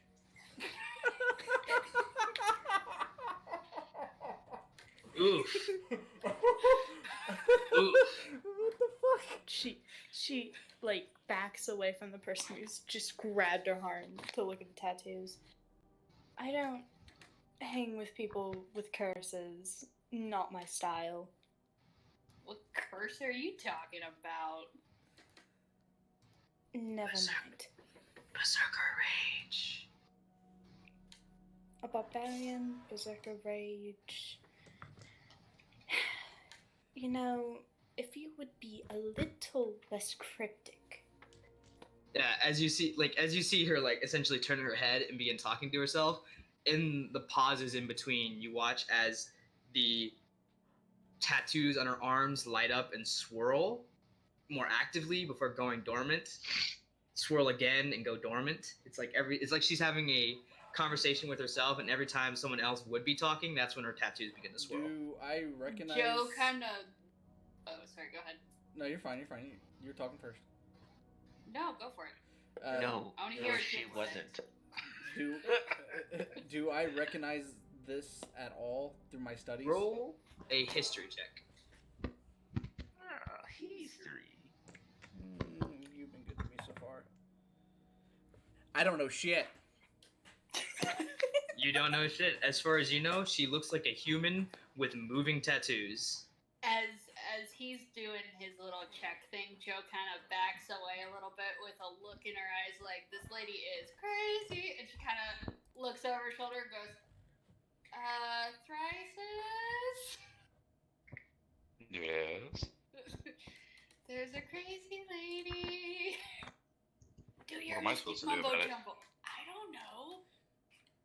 So, Can I hear Supposed to be this? Mr. Right and wrong. What the fuck is going on with oh that? yeah, you can hear this. Like obviously, Joe is standing like not too far from you and talking at a voice decently loud. Joe Please, has no indoor please- voice. please excuse That's our her whisper. our orc friend here. She is not, how do you say, the most subtle or brightest. So It's- She's half orc and all stupid. Thrisis. That's what you find on the. Oh, that's Hobgoblin. That's not me. Oh, What? That's what you find on the. That's what you find on the captain. Oh, and a wand? Sigma was looking at me. Fucker didn't. Oh, Signa. Oh, Signa. That's what you find on the captain. So Fucker and a didn't- wand? Fucker didn't get to use the wand. Oh well. Oh. Thea, you have access to the identify spell though. I do. But if you want to But I'm gonna look at her. provide your services at all, Yeah, I'm gonna look at her again and be like, no, seriously, what kind of magic is this? I've never seen this kind of card magic. I could look at that wand for you. She's completely ignoring him. I could look at that wand for you, see if there's any magical properties of it. Awesome. I also have a javelin. Can you look at that too, or is that something different? I can, yes. Okay. Here. Also, my magic is something people don't like to hear about. I like to hear about all magic. Oh, it's from the IRS. Joe, you hear, actually, anyone who wants to, roll perception check. I would like to roll perception check. Perception and, since I would have... Everything. No, I have a 21. 21. Pretty much everyone except for Okara. You hear a angry as you see a bag on the side of the ogre begin to like shift and like struggle. It's like something alive is in there. Ooh, I go open it. Oh fuck! Here we go. No hesitation. Um, Here, hold this spear and wand. I gotta open a bag. I've seen this TV show before. does a 16 hit you? No. Okay, so you just barely dodge the claws of this lynx that jumps out of the ogre's bag and just like lands onto the dust. Oh, There you dear go, Lord. Joe. I know. I absolutely try and persuade it to be my friend before Joe. No. Fuck! Roll an animal. Roll an animal. Why did it roll twice? I'll take the second one if you give it to me. 16. 16. I hate you. So as Joe like turns around with rabid eyes, you pull out one of your like beef jerky, and like the lynx sniffs it and takes a bite out of it, and like just sort of retreats and like lays down in front of you as it chews on it. Can I go to try and pet it? Anyway, Thea, with time you know what this javelin is. Do you tell everyone what it is, or do you just tell the person who gave it to you? Just tell the person who gave it to me. Okay, so K and where is it? There it is, Daniel. Save. And Wand of Burning Hands. Daniel and K. Alright, Stebbins, there should be in the magic items folder 2 more. Bone Javelin and a Wand. As she tells you, as she sits there, you all watch Mandardis, you've seen like magic, the identify spell happen before. Like typically people like take a feather and a pearl and they hold it over and they do like arcane symbols. What she does is she just sits down and like pulls out a deck of what you recognize as tarot cards, and she begins flipping them upside down. And as she does so, her tattoos glow very bright and start swirling like a tumultuous storm until eventually she's done laying down cards, reads them, nods, move on to the next item, lays them out, and at the end of it, she seems to have an understanding of what it is. It's like she's giving. It's like she's giving the weapon a tarot reading, and at the end of it, she seems to understand it. I just look up, and here, these are yours. Mandardis is getting pissed off because he still doesn't understand this magic. Oh, you're getting pissed off? Really? Well, I mean, all Signa has done so far is calm the lynx down, and now he has moved on to like magic weapons. If you guys want to try. No, I said I was gonna go pet it after it took the jerky. Okay, roll another animal handling check. I hope it kills you. 5. 5? You reach over and it thinks that you're reaching for its food and just like just sits there, pulls on it, but seems content to sit there and eat the jerky right now, as you all are wandering about. We'll put him over there. I sit next to it and like put my hand down close, so it eventually will like sniff. It does. Roll.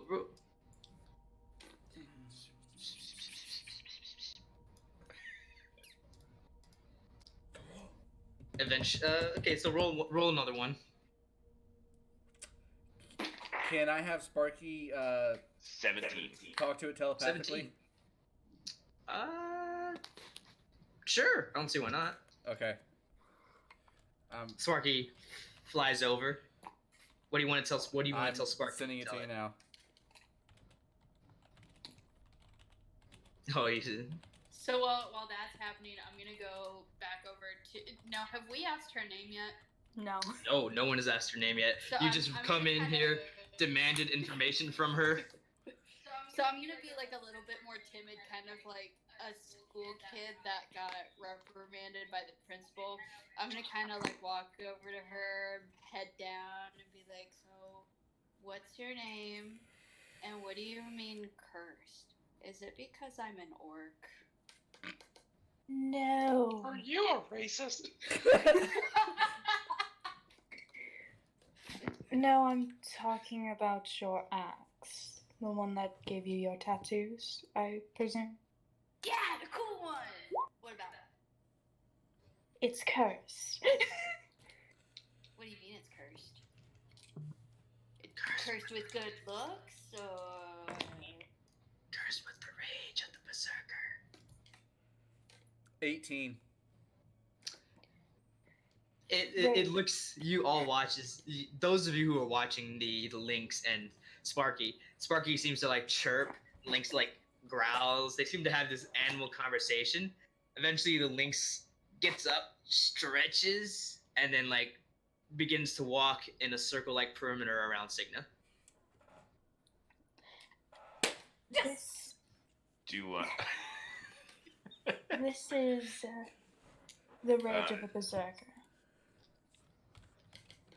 what's that mean? If you identify it, you can get the semantics. You have to understand. I have a what was my intelligence? I Just have a a negative. I have a 9 intelligence. And I have a 9 in strength. So we're gonna be best pals. Her arms are very. The brains. It's fine. Her arms are very light. So,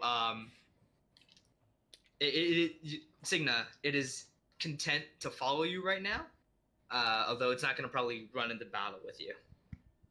okay. I will. But- If I have any more meat, I'll toss it to it, and then I will Toss it. also name it Jack Lynx Jack Lynx. because it likes jerky. Also, this is me trying something out, but right now I'm only going to give you access to the NPC sheet. But after this adventure, we're going to start giving the Jack Lynx sidekick levels, so it can level up with you all. Quick question: the magic stuff that you gave me, how do I add that into my inventory? I can do that for you. What do you want to? Which one do you want to use? I'll probably just hold on to both because they're both pretty cool. Bone javelin. I'm gonna guess javelin's a two-handed weapon. Huh? Is bone javelin? Is that a two-handed weapon? No, javelins are typically just they have one static use. You can't use it two-handed, but it's a thrown weapon, so you can Okay. throw it. So So DM. Yeah. With the axe, can I give that to her to let her look at it? Like, will you can put it down, but like you still like you as she like begins her reading, she obviously like has this like you have this like compelling to reach in and grab it again, but you just wait. Anyway, Reading on it is. anyway, That's it, I'll be patient. now and K, where's K? So as you reveal it, I have edited it so that the GM information is now added to the thing. Oh, this is interesting. I just make sure I've not been touching it. Put my cards on it, and I quickly sweep them back up. So it is cursed. So what does that mean? Do you have someone the leader of the group, or someone who would really like to know this knowledge? Because I believe you are quite strong with your axe. I mean, I've killed people with it. I can tell. I mean, we don't necessarily have a leader per se. Right? I look over. Does anyone like magic? Joe points at Mandardus, that one. What about magic? Would you like to know the magical properties of this particular item?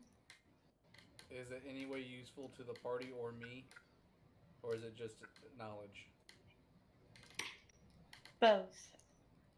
Sure, I'll listen to knowledge, because I've studied for 60 freaking years. I could always learn more.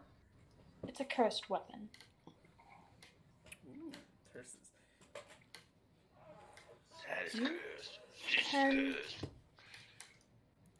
And because this person has attuned to it, the curse is spread to her. Can it be removed from her? Yes, of course, but it would take very powerful magic to do that. I do not hold that kind of magic.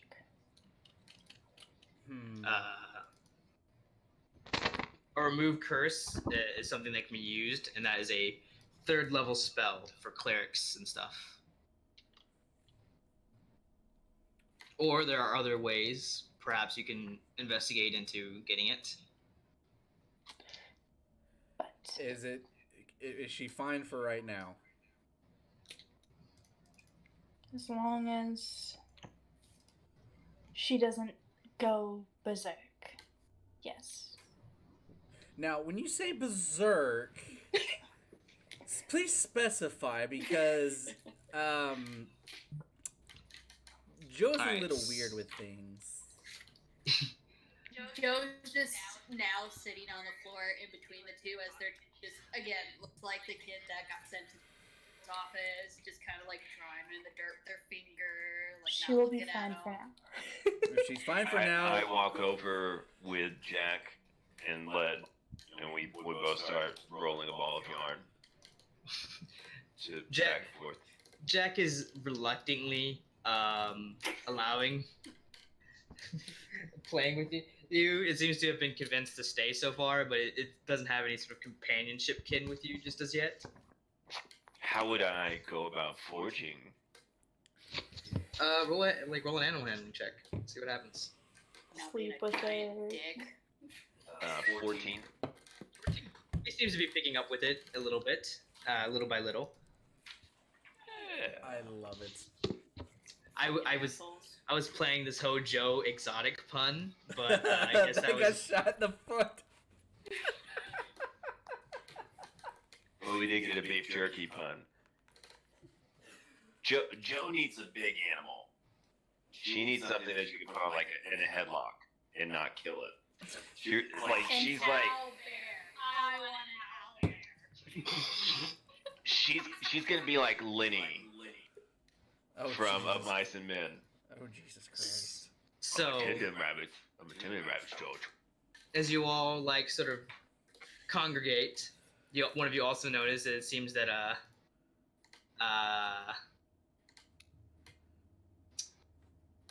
Vinal has made a fucking book for it as soon as fighting started happening. Of course he did. What a pussy. But what do you all do? You are currently standing in front of Wave Echo Cave. Do I see anything deeper into the cave entrance? Or do I even see the cave entrance? Yeah, you see it. You guys are in you guys are like in sort of the camp that's surrounding the cave entrance. You look in and you see the entrance to the mines. Do I see anything dangerous about these entrances? I mean, roll an investigation check. Could that be a persuade? No, I'm just kidding. Can I persuade 12. the cave to tell me if it's dangerous or not? 12. 12. Shut the fuck It looks. up. It looks fine. It looks. It doesn't look. It doesn't look trapped at all.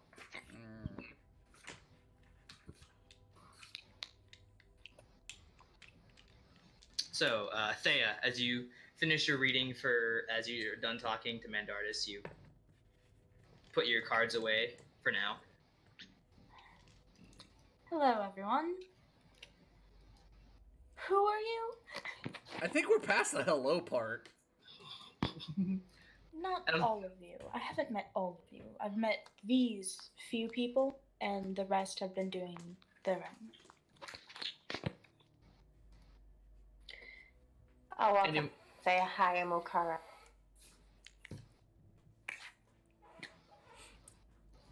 I raise my hand from the ground. I'm Joe.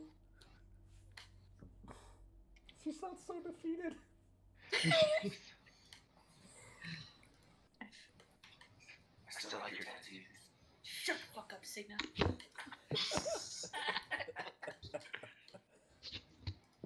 My name's Blanton. Why are you guys here?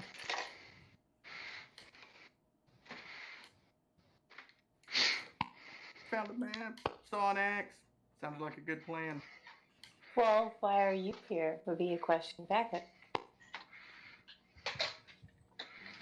Question with a question. Let's see what happens.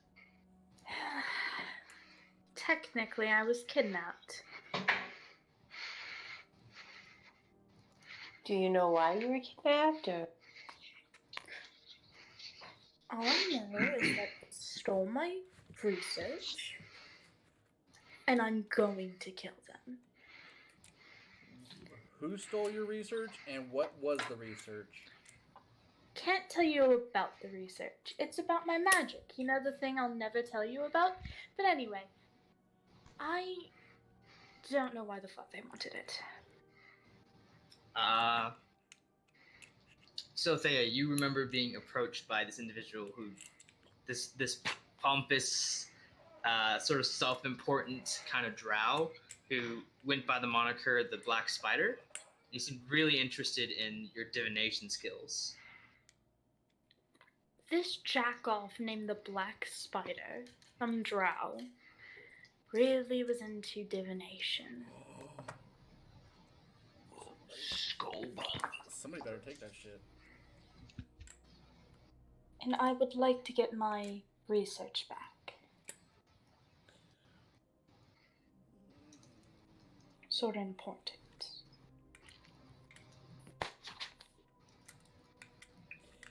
We can...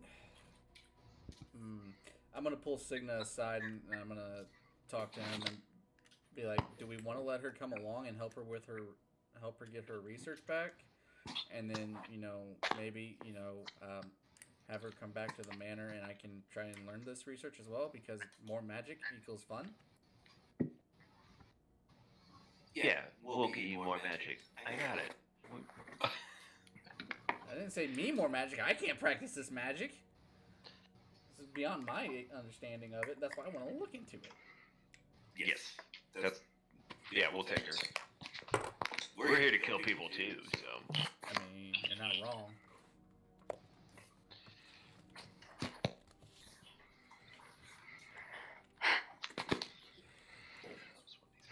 I'm gonna look at Joe and be like, Joe, do you want to walk with your new friend? She's not very nice. Can I tell you something? Well, you already told me a lot of stuff. Who you talking to now? The world isn't nice. You have beautiful tattoos. You're a great person from what I can tell, especially in your card reading. Good look at people. You're just saying that because you were mean and you want our help. I'm pretty sure he wants my research as well. Okara, she's being mean to me. Aw, I'll go over and give Joe a hug. She's like, well, I tried, and walks away. See, this is how you be nice to other women when you meet them. Yeah, you should have come out and been like, yeah, slay queen. Whatever the fuck it is you guys say. Oh my god. Jesus fucking Christ. I'm not that good of an actor. Who said he was acting? I just Yeah, hope. I have to keep this pen up. Guys, I'm crying. Oh my god. And you wanted to do a dungeon tonight. I still want to do a dungeon tonight. Yeah. Just after the game. Alright, so you have... Okay, those So spell Blanton's points been- are your Arcana casts. So you have 4 Blanton's now. been standing back, just kind of observing this, and is kind of curious if Thea is on the up and up, or if she's trying to feed us a line.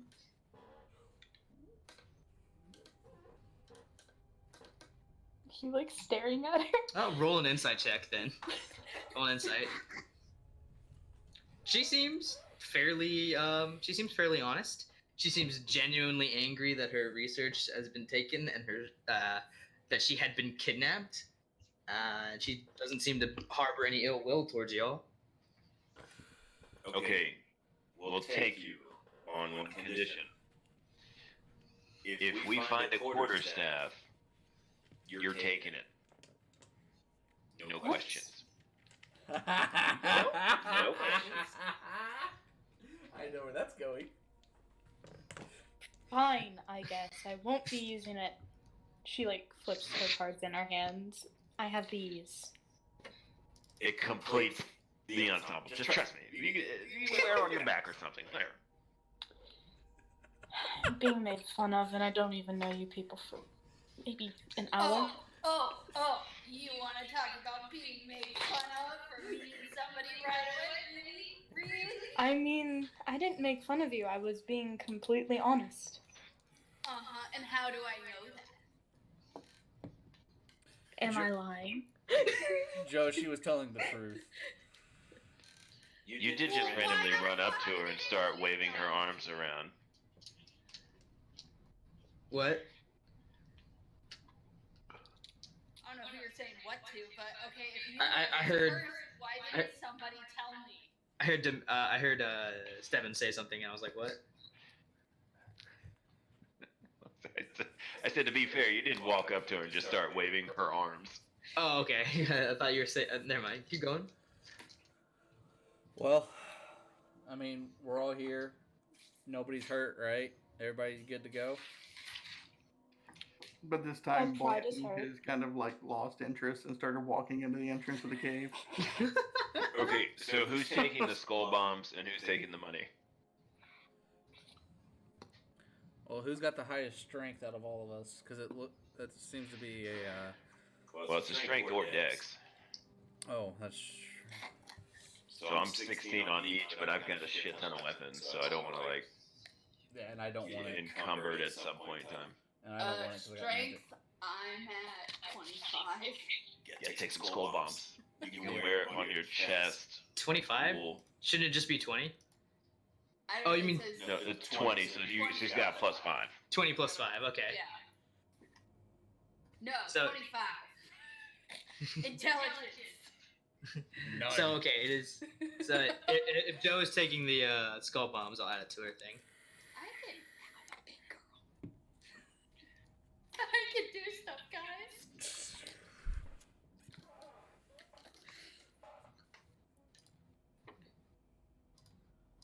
Anyway, so do you guys enter?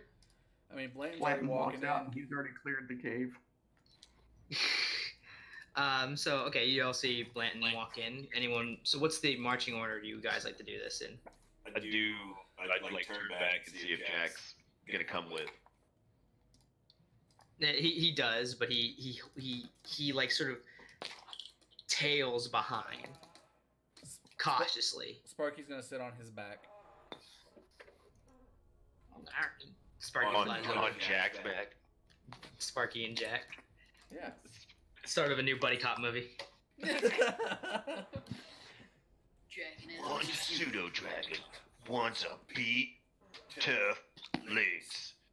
It's a wacky same world. But as you all enter, you all walk through eventually a decent sized length of tunnel until you eventually get here.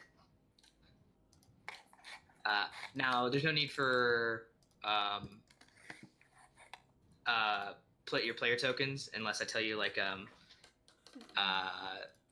combat has started. So for now, let me get a party token up. You guys can just ping where you want me to move it. Am I gonna have to get the drawing redone? I just thought of that. Oh no, she's just here for she's a cameo. Oh, okay. She's like a guest character. Oh, okay, cool. Don't worry. You don't have to deal with me like after this, except for maybe like 1 or 2 more times during this. It's like Reenie.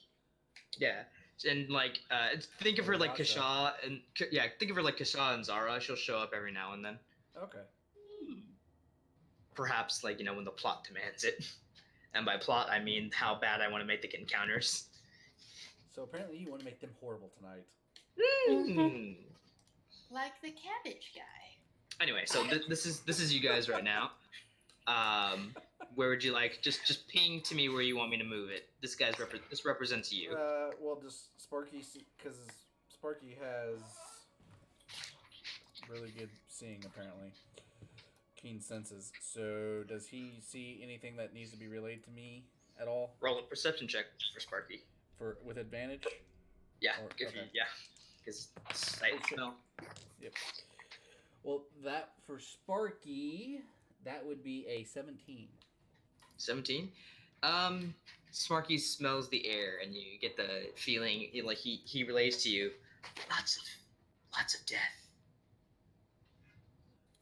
I'm gonna turn to the party and be like, apparently a lot of people have died here, or a lot of things have died here, because Sparky smells it. So whatever we do, we need to tread cautiously. Cool. You guys enter, and you see... Oh, ears. You guys enter, and you see a decently expansive entryway. There's mines and deposits of ore. You walk by, you see you have to step aside bones and old rotting corpses as you step by, and off to your side is what I'm looking for is what looks to be old barracks and guards rooms with rusted and long forgotten weaponry and clothing and bodies. So essentially all I need is from y'all is which path you want to go, up or down. Let's just go down like everybody's spirits after somebody took my animal.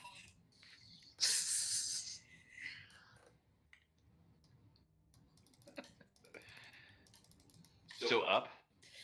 Okay. Dang. Don't worry, I'll just kick his ass after we get off. You guys are down here.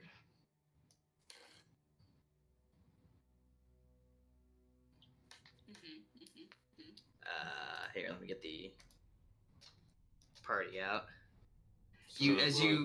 Are you guys just walking, or are you being stealthy? Being stealthy. All right, I'd like stealth checks from everyone then. Do I need to do one for Sparky or no? No, the animals are fine for now. Well, he did that at disadvantage though. Yeah, because he's wearing plate mail. Oh, that's right. Fuck. Damn it! I'm trying here. 15.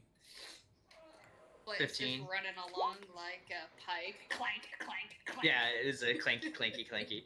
This But is that is stealth for me. that is more That is more successes than failures, despite how cataclysmic that one failure was. So you guys are quiet in your approach. You're very silent. You do hear the clink of The trolley.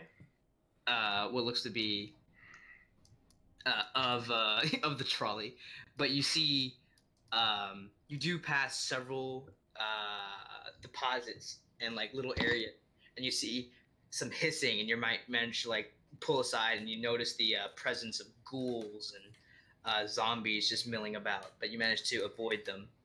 Eventually, you reach into this sort of atrium area, and you hear sounds like arguing, and you guys like peek through, and there are 3 Duragar, essentially the drow of dwarves. They're dark dwarves, much how like drow are dark elves. Are they speaking Dwarvish? They're bald little bitches. Do any of you speak Undercommon? Nope. You have no idea. You have no idea what they're saying as they begin arguing. They seem to be arguing over this forge. I know Undercommon. You do. You hear them bickering. No, hold it like this. Pump the flames harder. Master Nazir will be upset if we can't figure out how to work this thing. No, hold it like this. And as you peek through, you see this forge. But you've seen forges before where they're like typical fire. One of the dwarves is like pumping the bellows, and the flame of this forge is a bright emerald green. Who was it that spoke Undercommon? Thea. Okay, Y'all- never mind. I mean, it's up to her. She diverts the information, but that's what she hears. I'm very quiet and I just speak. I say the exact same things. How did those damn dwarves and wizards work this thing? Quench the blade now. You hear a hiss.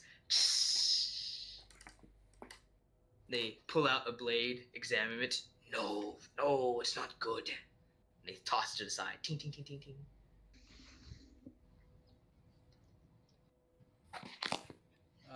Do I recognize the forge or fire or what they're even trying to do? Roll an Arcana check. Ooh, yay. That I'm good at. Or history, one of the two. I'll do Arcana. 10. 10. You have heard of ways. There are many ways one can go about enchanting armor and weaponry. And it seems like the glow from this forge, its bright greenness, obviously does not radiate a mundane forge. So you feel like they're trying to figure out how to make magic weaponry. I let the party know quietly that they're trying to make magical weapons, it looks like. If, you weren't smart enough to figure that out on your own. I silently flip off Mandardus. So is there a way that I wonder if we could use like Okara and her thief and say, hey, I'm here to present or to find someone to give this map to, and then have her like pretend to take the in so she can understand her, be like, oh yeah, this is my prisoner, where do I go? Well, I guess she would have to talk, so that wouldn't make sense. Would they even understand me? No, that's what I'm saying, that wouldn't make sense. She can be your translator.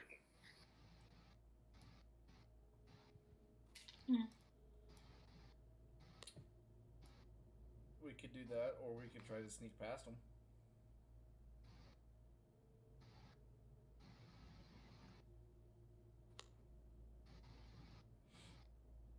Or we could Hulk smash. Always Hulk smash. Uh-oh. Where are we at? I'd say see this little token right here. If you guys, because there's people, I can drag your guys' tokens down.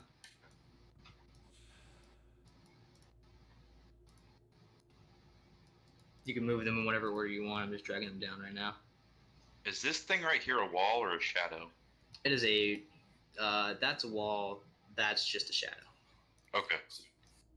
So the question I did have, the openings, do those actually have doorways, or are they just like wide open? They're open arches. Okay. So not really check for traps, or I guess I'll check for traps. And this is water in the middle?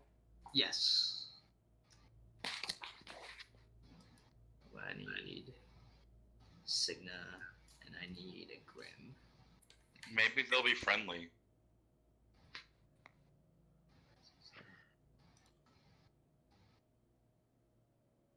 They haven't seemed to have noticed you yet, but then all of a sudden you hear a warbling voice in your head. Hello. As from the shadows. From the shadows. Oh shit! This shows up. A fucking is that like a beholder? What is that? That's the mini beholders. That's It's straight out of Doom. Maybe beholder. It pops up. He's like, hello. It's a baby holder. It's a beholder.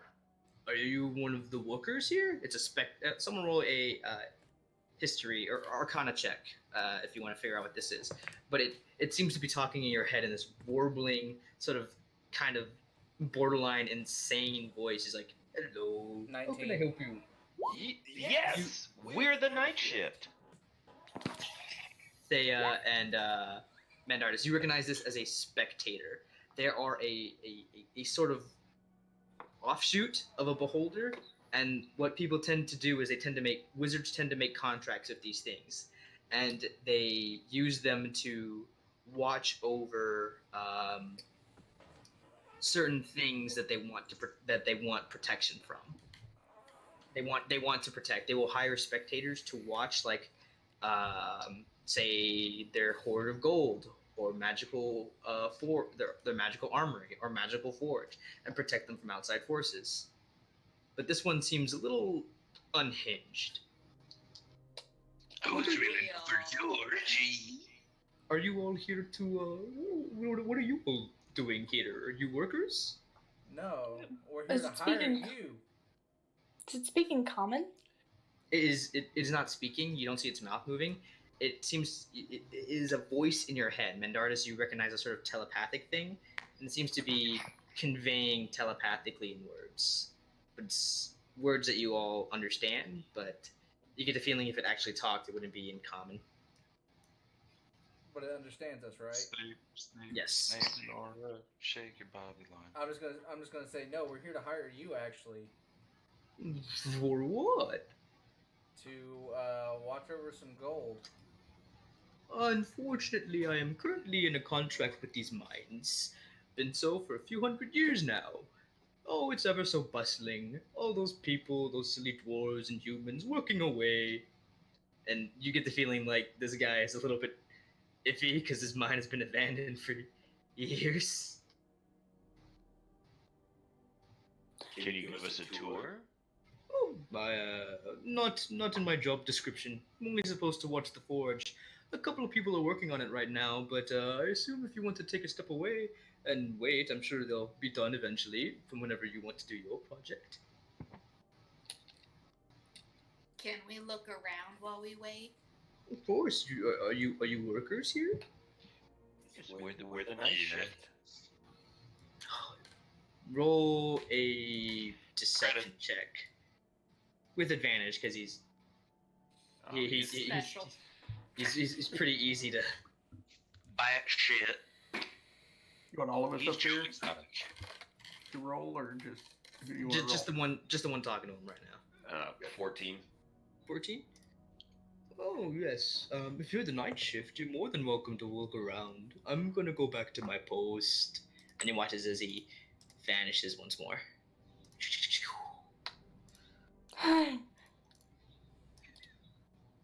He seems like fun. What a nice guy. Yeah, Beholders, demons. Hmm? I was asking the party, not technically you. Okay. To see if Mandartis or anything new. From the research I've done on beholders, they're more of a fiend than a Or demon. observers or spectators, what the fuck that thing was. The spectators are a smaller version born of beholders, typically. If I remember. Beholders are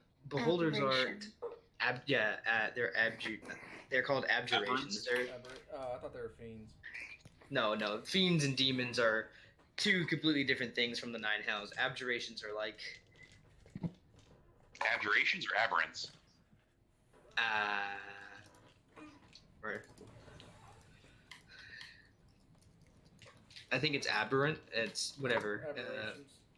Aberrations, yeah. Aberrations are like, they're not demons, but they're monsters. They're like unnatural beings, not from this plane of existence, but they're not demons. And then the spectators are born of beholders. Yeah, it's just pretty much any aberration is like, demons are like like devils and demons are fiends. Think of aberrations more like aliens. Not all of them are necessarily evil.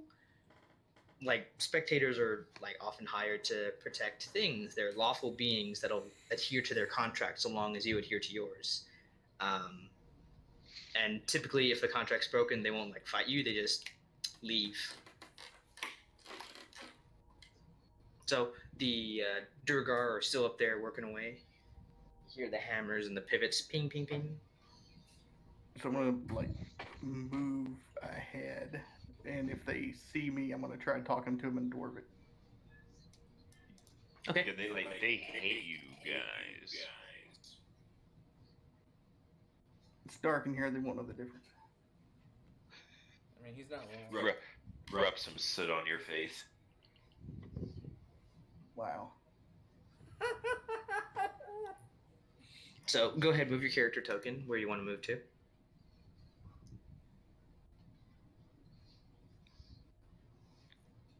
Roll a stealth check. Do you really want me to? Because you know it's gonna be. It could be a good disadvantage. I mean, you can. 10. All right. Where is my Durgar stat sheet? Perception.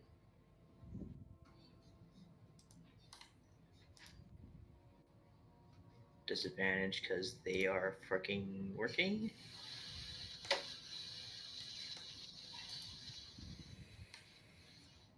Okay. They don't seem to notice you as you slowly creep up.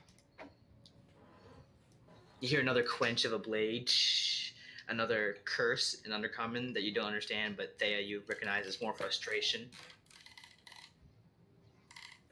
Oh, and I want to clarify something. I lied earlier. I do have Disguise Self. I just looked over it. Oh, okay. Dumbass. Right, I'm gonna sneak up with You silly bitch! Lan. Do I have eyeballs on anything or not? You can, I'd say you definitely can look through and you see them working away, just hammering the forge. You also see several arcane runes written onto the ground, but what looks to be like the ground is splintered and cracked. And the runes that were once solid are now broken. There's still a faint glimmer of arcane power, but it's not as strong as what it once was. A chair. Sorry. It's a rocking chair. I'm gonna try to sneak on around, see how this goes. All right. Roll me a stealth check, Signa.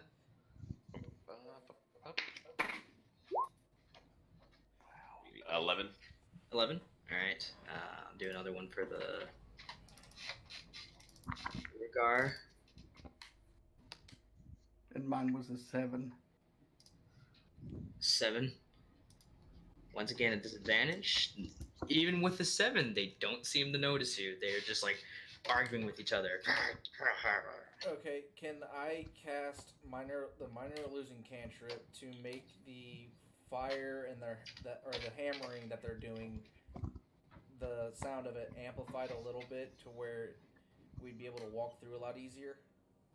Okay, go ahead and roll. I'd say yeah. So if anyone wants to move forward, they can roll stealth with advantage. We only have a minute, so we got to move quickly, guys. So Thrisis, it'd just be a normal roll for you. So just roll a d20 and then add your stealth modifier. Mendardis. Okay, so 15. 20. 20. Anyone walking by, roll a perception check. Actually, no. Just Thrisis, roll a perception check because I'd say you go like 20 from Signa or stealth. Thrisis, as you walk by, something glimmering catches your eyes, and you turn and you see tucked away in the corner on an armor stand is a pristine breastplate inlaid with gold and an image of a sun, and inside the sun a wolf's face. It looks like commissioned armor for what was once perhaps a member of the Church of Sothis. And next to that armor is a heavy golden mace that just seems to glow radiant light.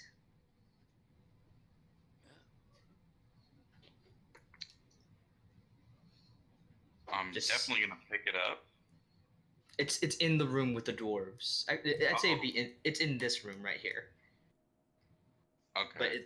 But as you're crossing right here, but none of the dwarves seem to notice it. You look back and see it like in here. Be very sneaky. Okay, I'm going that way. Okay, roll a stealth check as you enter their room. Do I see him go in there? Anyone ahead of him? No. Anyone behind him does see him make that detour in. Okay, then I'm gonna go ahead and, just in case he fails, hold the action of shatter. No, not shatter. Chromatic orb. Okay, so roll another stealth check. What was your first one? 7. So your 7 is a 9. Can I cast something? I mean, if you want to, if you see him do that. On one of the Durgar, probably the one that is more of like the leader. Mm-hmm. The one that was bickering. Mm-hmm. Can I cast a hex on it? If you want to. To lower their wisdom so they have disadvantage on Okay. So you all watch as Thea points her hand out, and from the shifting runes and tattoos, what looks to be like a second body lift up out of her. It's like an apparition is leaving her body, and you see this man with like ghost. Yeah, you see a ghost exit her. He's like see-through and pale blue. He has long hair. His eyes are glowing blue, and he shoots forward and into one of the Durgar. None of the other two Durgar doesn't see as she does that. Wait, have you ever played Shadow of Mordor? Yeah, what about it? Yep, I love that game. Sounds like that. Yeah. But you can roll another history. Anyone who wants to can roll another history check as they see this happen. You have an elf ghost. So. Yeah, buddy. I'm dabbing right now. I'm dabbing. Just so you know. As you see this happen, you are reminded of stories of people who are born with in like distant forests of a tribe of folk called the Kalishtar. They're individuals who are born with a dream, with the spirit of dreams inside of them.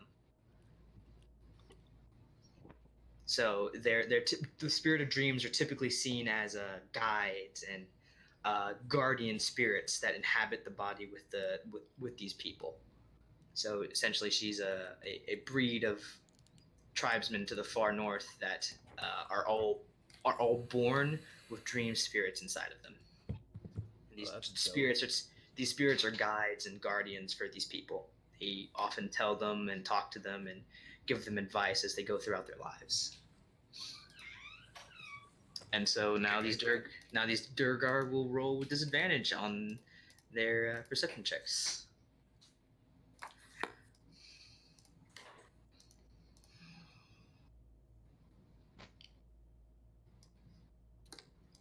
Am I gonna roll that 20 on the fucking stealth check? All right, with that thing, they still don't notice you, even with a 9. Jesus Because of Christ. disadvantage. Because of the disadvantage. They're not that wise, and they've been rolling absolute garbage. Especially with disadvantage. So you reach in there, and there is that heavy, like that breastplate armor, golden wolf, and as well as that mace. So do you take it? Fuck yeah. So you pick it up. It takes you a little bit to take it all off the podium and into like sort of like stringing it over your shoulder. And then eventually you exit. So roll another stealth check.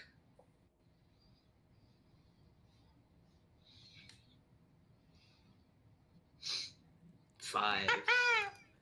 Wait, I thought that's he at got disadvantage. Do an advantage. Or not at advantage, but just a normal. Well,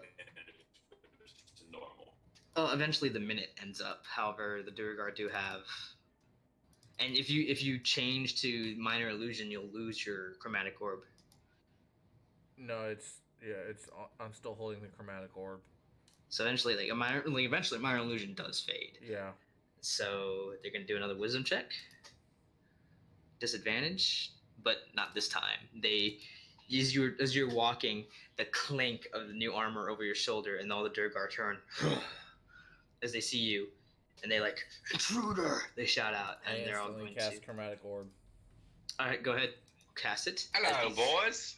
As a reaction, they're going to cast enlarge on themselves. It is cast at So now they're normal sized? Well, dwarves are typically medium creatures, so they grow up to large. So that's... So they're like 6 foot and really fat. Shit. So they're still shorter than me. So Yeah. Plus... Is it plus my dexterity or my charisma? No, it's my charisma modifier. What the fuck am I thinking? So, Because, yeah. 20 to hit. Plus your 20 hits, roll damage. And that's cast at 2nd level, so that be... Everyone wants to take Everyone wants to take an action to kill them right now. I mean, they can, because you're all pretty much hidden, and you just see this happen. I say kill, but like sneak attack. Where am I at right now? Am I still in here, or am I like right here? I'd say you're like, yeah, right there. Okay. I want to attack them. We're gonna tag. No, only ranged attacks. If 14 poison damage on whoever the leader was. All right, poison was not the best choice because they're resistant. Son of a bitch! Oh, Eldritch Blast. A why is that natural advantage? fucking... Oh, that's... God It's damn our it. advantage. Wait, You don't you watch- have advantage against him because he's hexed? Well, because you're all stealth essentially, except Oh. for Thrisis. So you watch as like Thea pull out a card and like with a swish and an Eldritch, thoom, the one you hit goes down. Anyone else wants to take a shot before initiative starts? Range attacks. And you would Yeah. my damage for that one? Does that include me, or... No, because you got caught. You're too busy stealthing. I'm gonna throw my javelin at this guy. Okay. Akara? Yeah, I'm gonna go ahead and shoot my sword or my bow. Are you gonna use the javelin's ability? Fucking no. Okay. 8. 8 doesn't hit, unfortunately. Slams against the thing. Okara, roll to attack. You have advantage because you're stealth, and this is technically an assassinate too.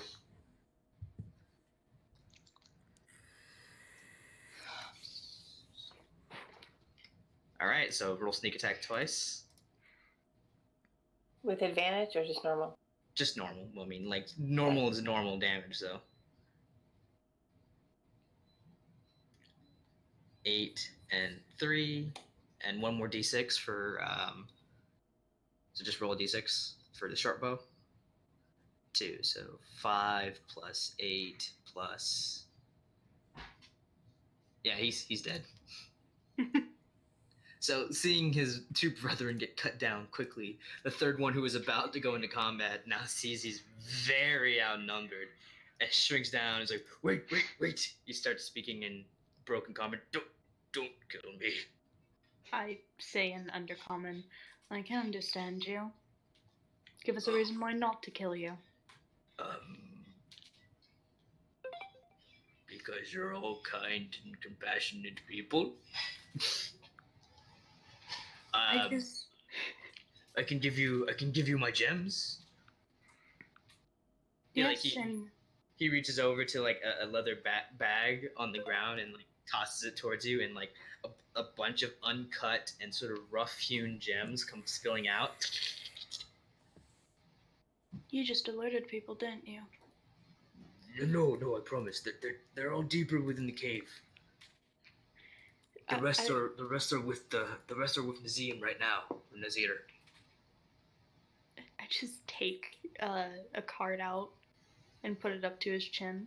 I want information now, and I would like to intimidate him. All right, go ahead, roll, and you have advantage. So Yes, you watch as like the her as she does so, her tattoos begin to swirl angrily like a storm, and lifting from her shoulder, the dream spirit like just sort of lifts up and stares at him.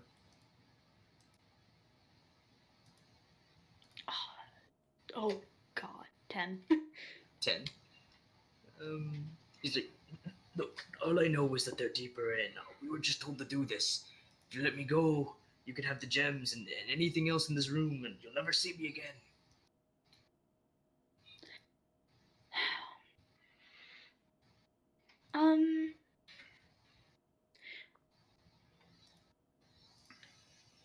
How about this?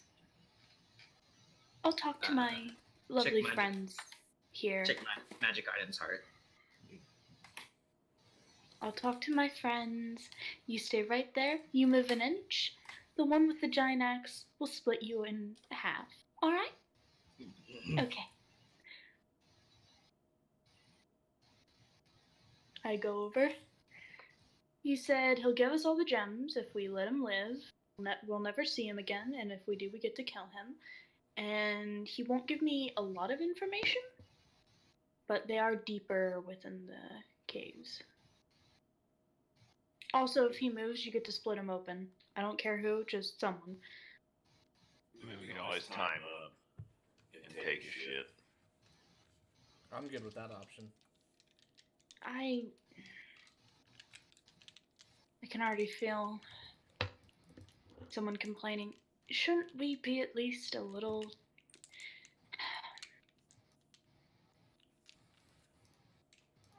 A little what? A little truthful to our word. Absolutely not. I love you, Grim. I think he's adorable. We should let him go. To hell. You're just saying that because you got cool stuff. What if your shit's cursed too? Well, I was gonna ask our new friend here if it was cursed before I actually put it on, but That's that intelligence coming out. wisdom. I will use identify. You give them a quick reading, and that's why I just gave that. All you see is all you see in the handouts that I gave you is what it is. They're not cursed. If we're gonna let him, But there is let him go. Oh, sorry. there is but you do notice the inscriptions of Sothis on both the mace and the breastplate. Nice.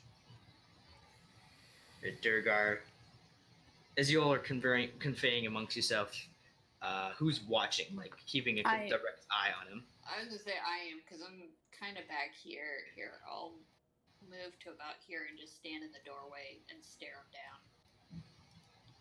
He looks at you and he's like,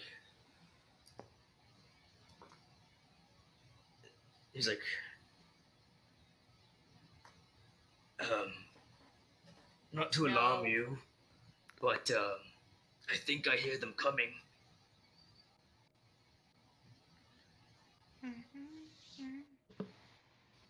Are they hovering overhead?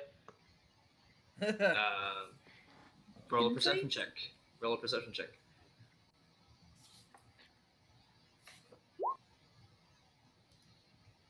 You don't hear any footsteps. Joe, what do you do? Joe's had a pretty bad day. She's just gonna use her lovely axe and slash at him. Okay. Roll to attack. Whoa, hey. Too late. Too Alright, fucking so late. he takes 20 points of damage, but he's still alive. You see the slash go across him, and he yells out, "Ah!"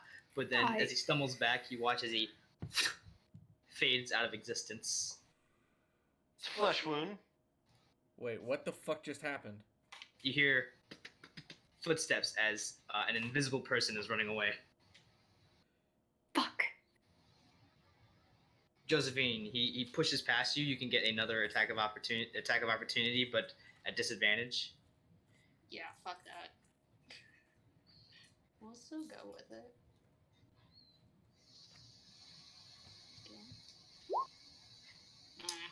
An 11 misses, unfortunately. You hit straight stone as you hear the footsteps of the Durgar dart out and through the hallway next to you, Grim. If you want to take an attack of opportunity.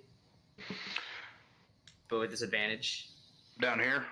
Yeah, down here. He's running away from y'all and towards the exit. Absolutely. Let's hit him. Well, let's attempt to hit him, I guess. Where are you? Huzzah!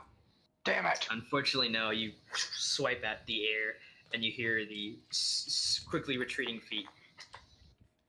But it's running away towards the entrance, not the cavern. Run, little buddy, run! I mean, you did hit him without me even talking, so not that sad about him leaving. He tried to lie. Yes, but you could have just intimidated him. I would say 20 points of damage is pretty intimidating. Yes, but it also makes them run away and not shake in fear to stand still. While all that's going on, Blanton's going to move over here and take a look in this room. I think realistically, 20 points of damage is going to make you not be able to move at all. Should have just went straight for a leg. And I don't think. I'm looking here. You guys check the other rooms. You don't find anything incredibly of note, but however, you do hear the warbling voice of the spectator once again as he appears. Like, oh, so you killed them. I suppose they were taking a long time, but is that how things operate? They attacked refused us to take their first. union-mandated break, and we just had to enforce the rules.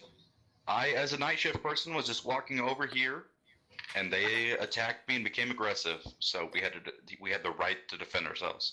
Yes. I suppose. Stand your ground. Anyway, This is a stand your ground state. That's true. I just... Mendardis, as you or Thea, if you guys want to roll an Arcana check, as you are in the forge right now. Yeah.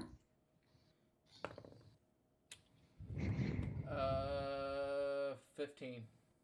15. And Thea? Oh, 10. 10. Thea, your eyes focuses more towards the forge, and you lean in and you like put your hand over it, and like the green flames don't feel hot to the touch, and you definitely realize this as magical fire that is used to forge things or forge magical weapons. However, its power has dwindled over the years, and it's probably not as strong as what it used to be. Mendardis, you look at the ground, and the runes on the ground are less towards the are for the forge and more for the summoning of the specter. And you notice that the cracks and the breaks in the runes are probably maybe throughout time or damage in the battle, and are probably the reason why this spectator is as unhinged as he is. Is there a way to fix... No, I don't want to say fix, because he could become a pain in the ass. But do I know of a way to basically get rid of Arun to see if he can disappear and go away, and get rid of his contract because he hasn't been. You can. He seems convinced that you work here. If you can you have the feeling if you could just convince him that his contract is over, he'll probably just leave. Oh, okay. Then I'm gonna look at him and tell him, "Hey, you realize that your contract's been over for how? Did he say how long he's been here? A couple hundred years. I'm gonna tell him that his contract's been over for the last 50 years. Roll a persuasion check with advantage. With advantage. Wait, the person doesn't even have to release him from his contract. I mean, it does have to be the person, but he is not in his right mind now. That would be a 12. If That's a big. He hangs upside down, his tongue lolling out. Is it now? Yes. Oh, I suppose that means I can leave. Yeah. Do I need to get rid of these runes for you, or are you just good to go? No, I got it. And he just fades out of existence.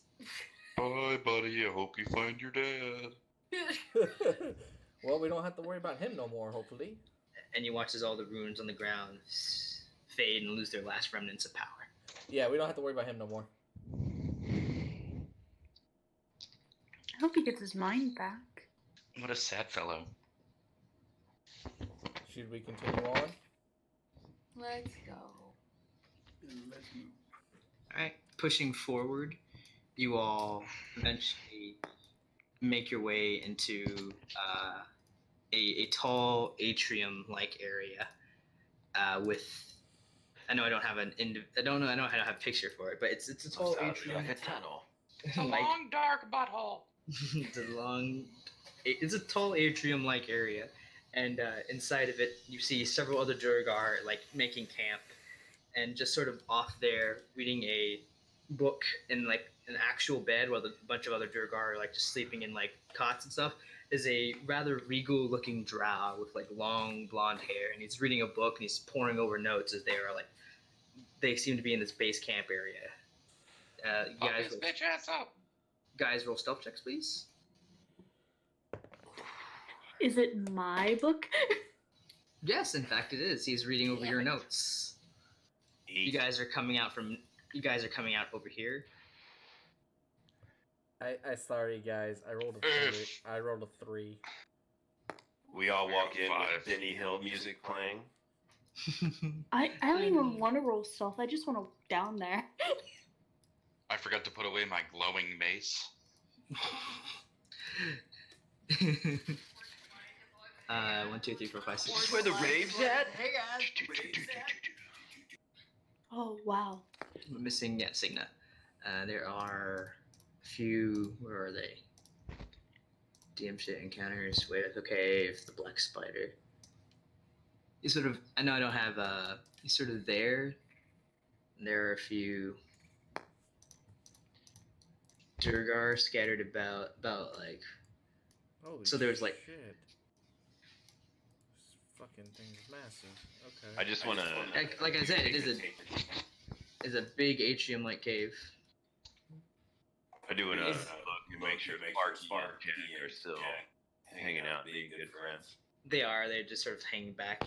You all look down, and like you watch as you all sort of like stumble your way through, and you watch as like all the drow like, get up and grab their like war picks, and you hear the slam of Thea's book shut as like Nazir looks over himself like, "Well, this is interesting." He puts the book down and stands up and like stretches. What do I owe the pleasure? You took my notes. Well, you refused to cooperate, so I had to take them by force.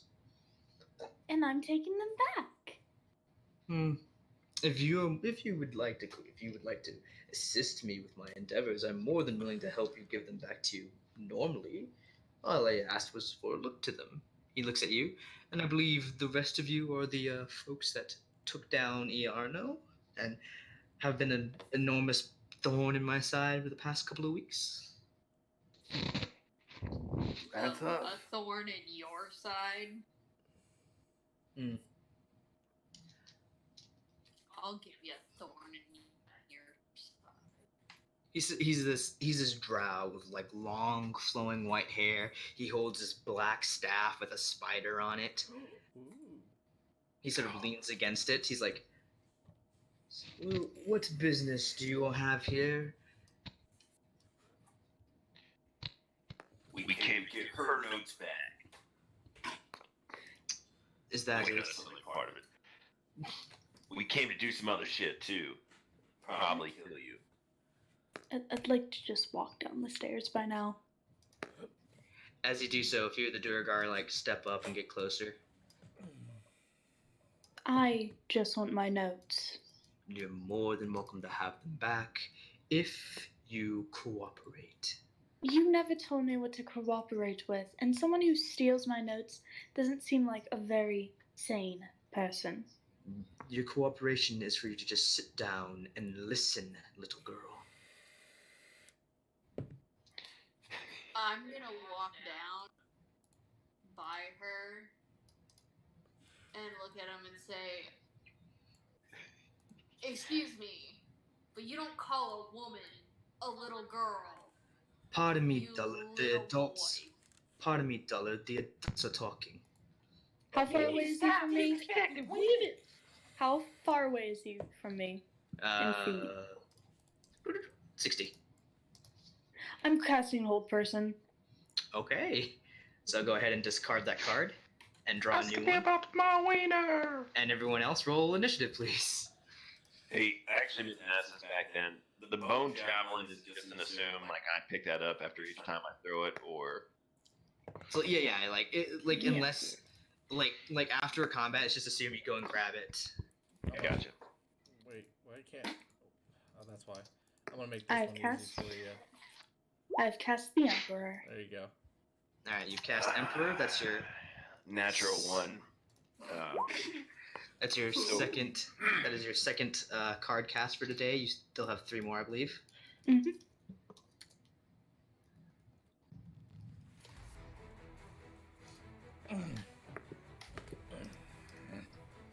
Three of those left. So what is your DC for Hold Person? 13, I believe. Yep. And it's a Constitution. It is Wisdom. It is a Wisdom saving throw. All right.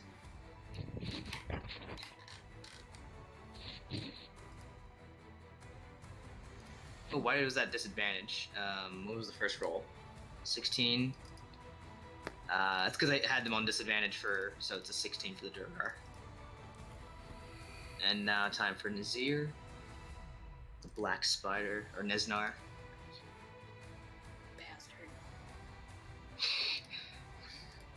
Just so you know, this is me playing as a character. I don't embody anything these guys feel. Sure. No, let's just shit on Joe today. It's cool. You are getting shit on. Who am I missing? I think I'm missing. I got a nat 1, so technically 4. That's fine. You can't fail. 20! Yes! I think that is everyone. Thea goes first because of natural 20, and Rangram goes second because he has higher dex than Joe. There were 2 natural 20s. Yeah, I was gonna say, mine was a natural 20. Oh, was it? Oh, okay, then you go before cool. Grim. What's your dex? Shit on You're both Joe. two. It's cool. I'll just go sit in a corner, fuck you guys. What do you mean? One of the first things. What would you Joe like just to fucking roll a... stomps out towards the entrance, goes and sits with the other Here, Durgar. Yeah, I'll they do suck a- too. D20 You roll guys off? can both attack at the same Here, time. I'll flip a coin. Oh, she can go first. Okay. Well, technically, this is you guys going simultaneously, and you guys can confer who wants to go first, second, and third. I just do this I'll for let her go first. Grim. When do you want to go? Second or third? It doesn't matter. I'm good where I'm at. All right. Neznar needs to make a Wisdom save, which he makes. So you watch as Thea pulls out one of her cards, and Gambit throws it in midair. The card shatters and turns into a bunch of chains and try and wraps around Nesnar, but he just like shakes them off. All right, Thea, you're up first. All right. I'm gonna go as far up as I can without going too close to this lovely fellow and cast Eldritch Blast. Okay, just move where you want to move to. About here. All right. Attack with Eldritch Blast. You watch as she takes her signature card again and throws it in midair. Once again, Gambit style. It turns into the bolt of purplish energy. 15 just barely hits. He takes 8 force damage.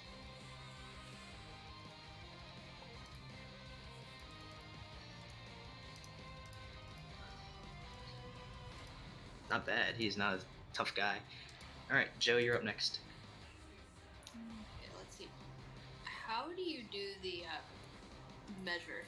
Like, how do you measure? There's a thing on the left-hand side called ruler. Yeah, there it is.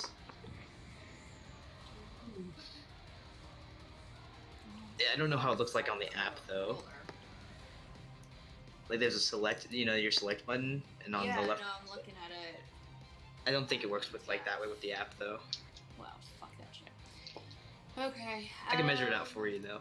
You're 45 feet away from the nearest Durgar and 60 feet away from Nesnar, the black spider. I was like, what about this guy? How close am I to him? You're 30 feet away from him, so you can get out right next to him if you want. Yeah, well, because I can't use anything but the black axe, so yeah. Mm-hmm. I'll go ahead, I'll go up to this dude. Go ahead, roll to attack.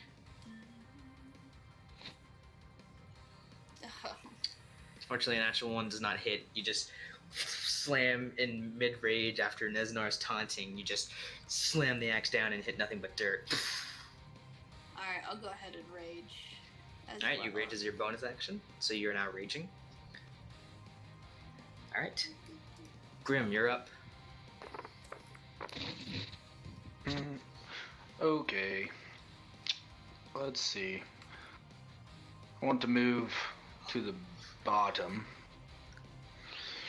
And can I transform? And yep, then that's your bonus action, I believe. You transform into your bestial form. You all watch as the fur around him begins to grow, and like his nose elongates into his snout, and even turns into his wolfish form. That's transformation is an action. Is an action? Okay, so yep. That's your action. I use an action. As someone who has a living dream spirit in your body, you've seen some weird stuff. That's still pretty weird to you. All right. And then, as a bonus, I can cast Rite of the Storm on my unarmed attacks. Yes, you can. So you claw. So roll a d4 and minus that many from your health as you claw at your chest, and the blood sparks up alive. That's your movement and your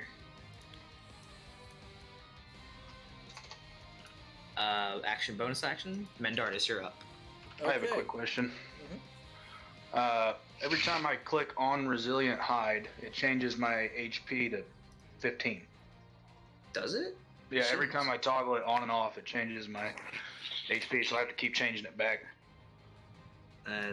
I'll try and fix that later, but... Okay, that's fine. I just want to let you know. That is weird. Okay. Anyway, Mendardus, you're up. I am going to cast Chaos Bolt, Twin Spell, which I believe uses 1 sorcery point. And then I'm going to cast it on... Okay, who are you aiming at? The Drow and this... I'll also roll me a d20. Instantly? Natural 1. Natural 1. A 10?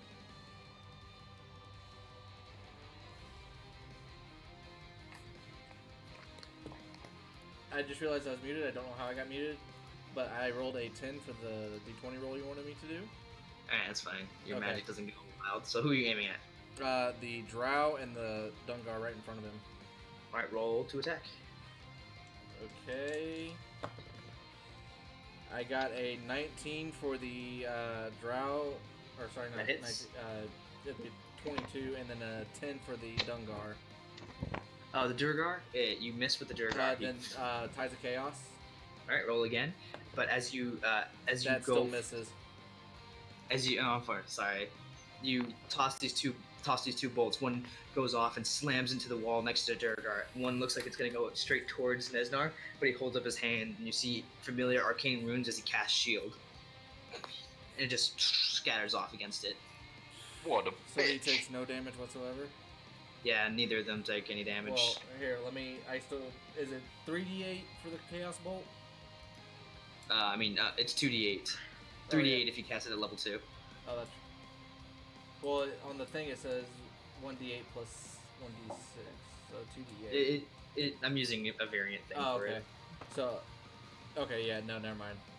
Because if I roll the same number on the d8s, it jumps. Oh, yeah. But it doesn't. I didn't roll the same number, so... Sorry. It would have been 10. Casters, but I am going to mark that spell slot off for him. I need to mark that Thraxis, off. you're up. Unless you want to move. If you want to move, just go ahead and move. You're moved there. Thraxis, you're up. Excuse me.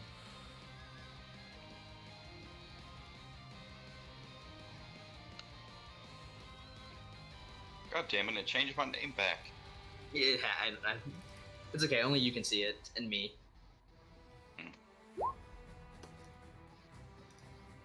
I'm Scorching casting Ray. it all of the Durgers. And all the one on each one on one. So this one. Yep. Okay, so that one hits 11 points of damage. Not bad. So roll another one. So they're three separate attacks. So you need to make another roll. So just click Scorching Ray 2 more times. Yes, I know.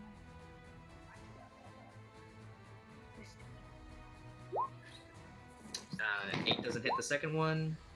14 doesn't hit the third one, unfortunately. 2 of the other rays go scattering across. It's now Nesnar's turn. What a dumb name for a dumb guy.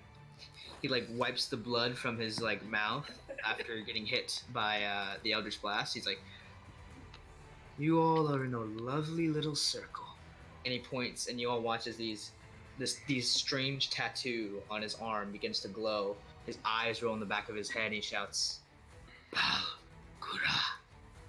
Oh, fuck. You hear a crack as you all turn and see 2 meaty paws reach out through this crack in reality and pull it apart as this demon from the abyss breaks apart the reality and steps out and roars. Guys, lead it towards him. His eyes roll back forward and he's like, "Annihilate them." So now I'm gonna roll for the Balgura.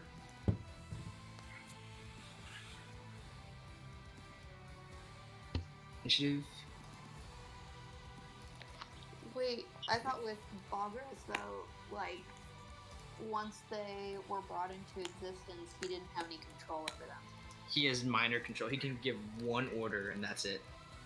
So And he will follow it until he breaks concentration. It's now the Duragar's turn. This one's gonna come up towards you. And these two...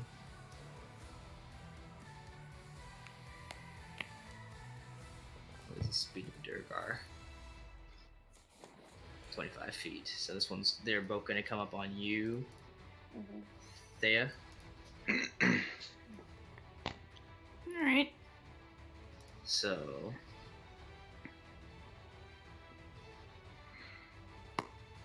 A 10 doesn't hit, and an 11 doesn't hit Thea. Nope. As for Joe, a natural 20. And a 13. A 13 doesn't hit, so... Nope. So 15, but you're raging, divided by 2, so you only take 7 points of damage as one gets a solid hit into your side, but it only pushes so far into your orc hide.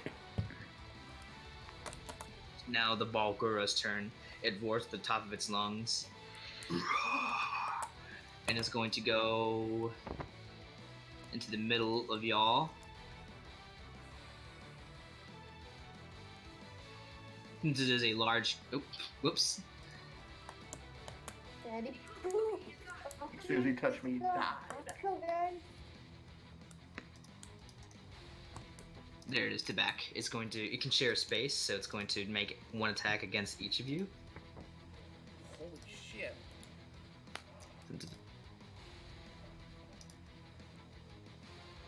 11 doesn't hit. 25 and a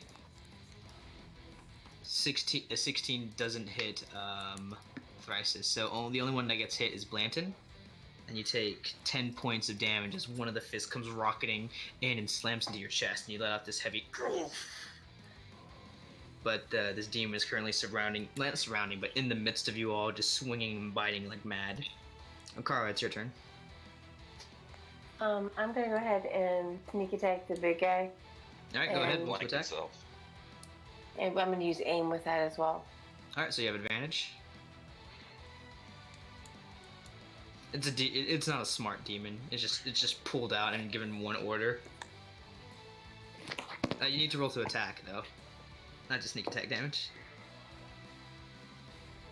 22 hits, so 8, and roll sneak attack. 7, so 8 plus 7. 15 points of damage. Nice. You get a decent blow as you slice one, like you aim at one of the tendons and you watch as like its arm like spasms out a bit. Blanton, you're up. All right. Well, I'm gonna take a swing at it with my hammer. All right, roll to attack.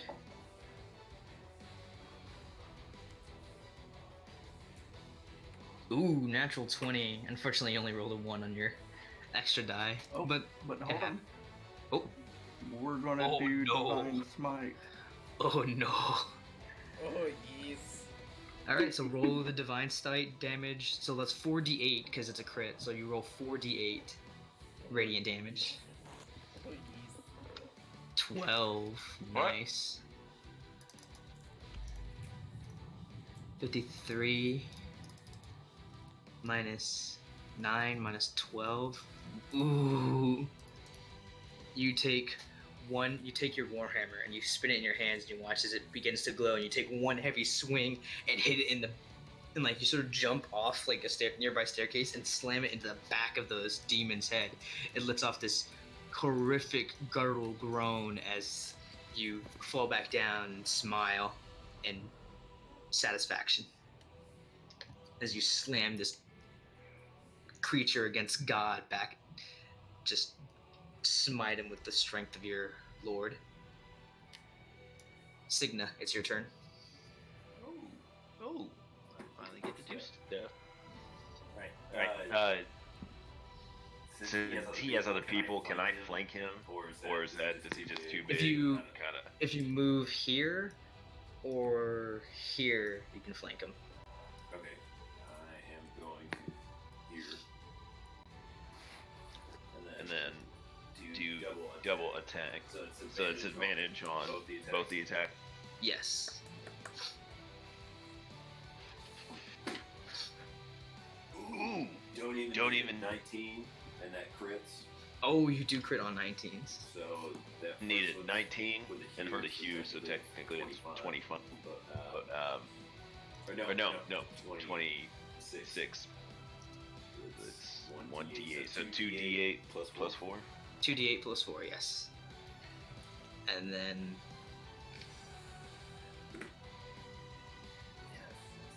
10. 10, nice. So, and then I will do Scimitar. What's up with 1? Thank God for advantage. 11.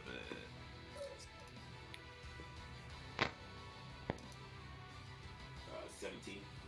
17 hits, roll damage.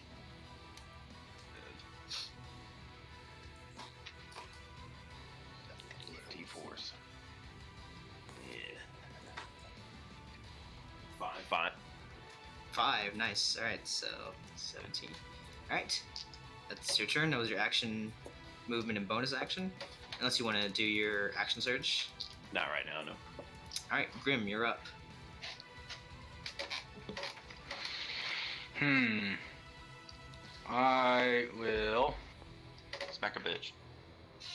I'm actually gonna go through Cygnus Square. Where's the damn thing? Up to here.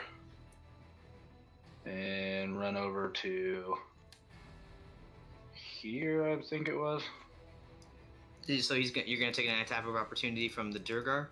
Yes, I am. From the Durgar and from the. Are you dashing? Yes. Okay, so the Balgura and the Durgar are going to take attacks of opportunity. I think a 22 hits. Ooh, can I do some weird shit up here? Hang on, that's not marking anything. Like right here, like do some acrobatic shit. Whoosh, jump off the wall and down to here. Yeah, roll the acrobatics check to see how good you pull it off. The Just Durgar, for fun. Yeah, no, this isn't any advantage stuff, but you can do it to make it look cool. So the Duragar misses, and the way because the Duragar misses is because you like just parkour off. However, the Balgura does land. As you run away, it reaches out and bites down into your chest, and you let off this horrible guttural yell as you take 15 points of piercing damage. Outstanding. Did you say 50? 15. Oh, good lord. So I have resistance to piercing. Does that do anything? Oh, you have resistance to piercing? So yeah, you take... Yeah, I have resistance to bludgeoning, piercing, and slashing as long as they aren't silvered. Oh yeah, so his teeth are not silvered, so I'd say you take only 4 points of damage. Outstanding. Josephine, unless you want to use a bonus action, Grim? What can I do for a bonus action? Is there anything left to do as a... Oh, can I dash more as a bonus action? You can, not as your character. Oh, I can? You can't, not as your class. Okay, gotcha. Well, then I guess that's all I can do. I think there's a few blood curses that have bonus action, but I don't think you took any. The only blood curse I have is the marked, and I only get one use, so I wasn't going to use it yet. No problem. So, Joseph... What the... no, it was Thea. What? No, it got rearranged. Oh well, that's fine. Josephine, you're up. It got rearranged when I used the Balgura. It's fine. This is essentially you all acting simultaneously anyway. So, Josephine, what would you like to do? So we'll hit this guy.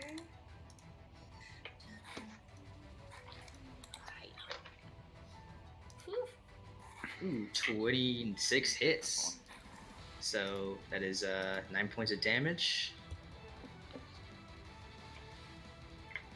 Oof, not bad. You still have your rage, so you can use your lightning. I was gonna say, no, how do I... Oh, it's just a d6, right? Yeah, it's just a d6. So you just choose one person to make a dex save. I believe it's your con plus proficiency plus... So 10 plus your con.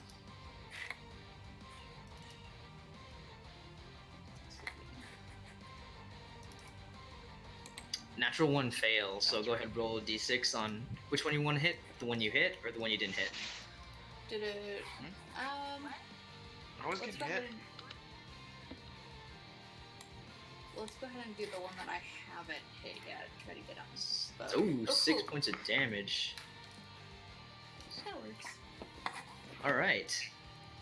Not going out. Assume you don't want to move? No, we'll just keep going after these two. Alright, Thea, you're up.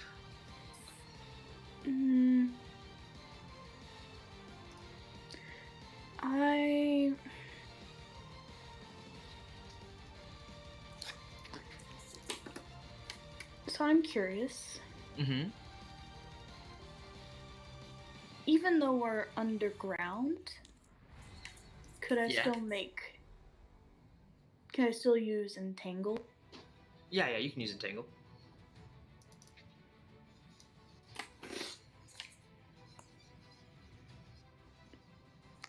I'd like to use Entangle on him.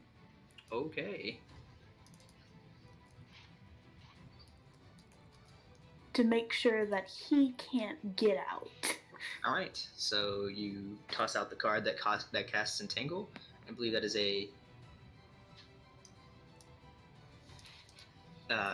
is it a strength or dex save? I can't remember. It is strength.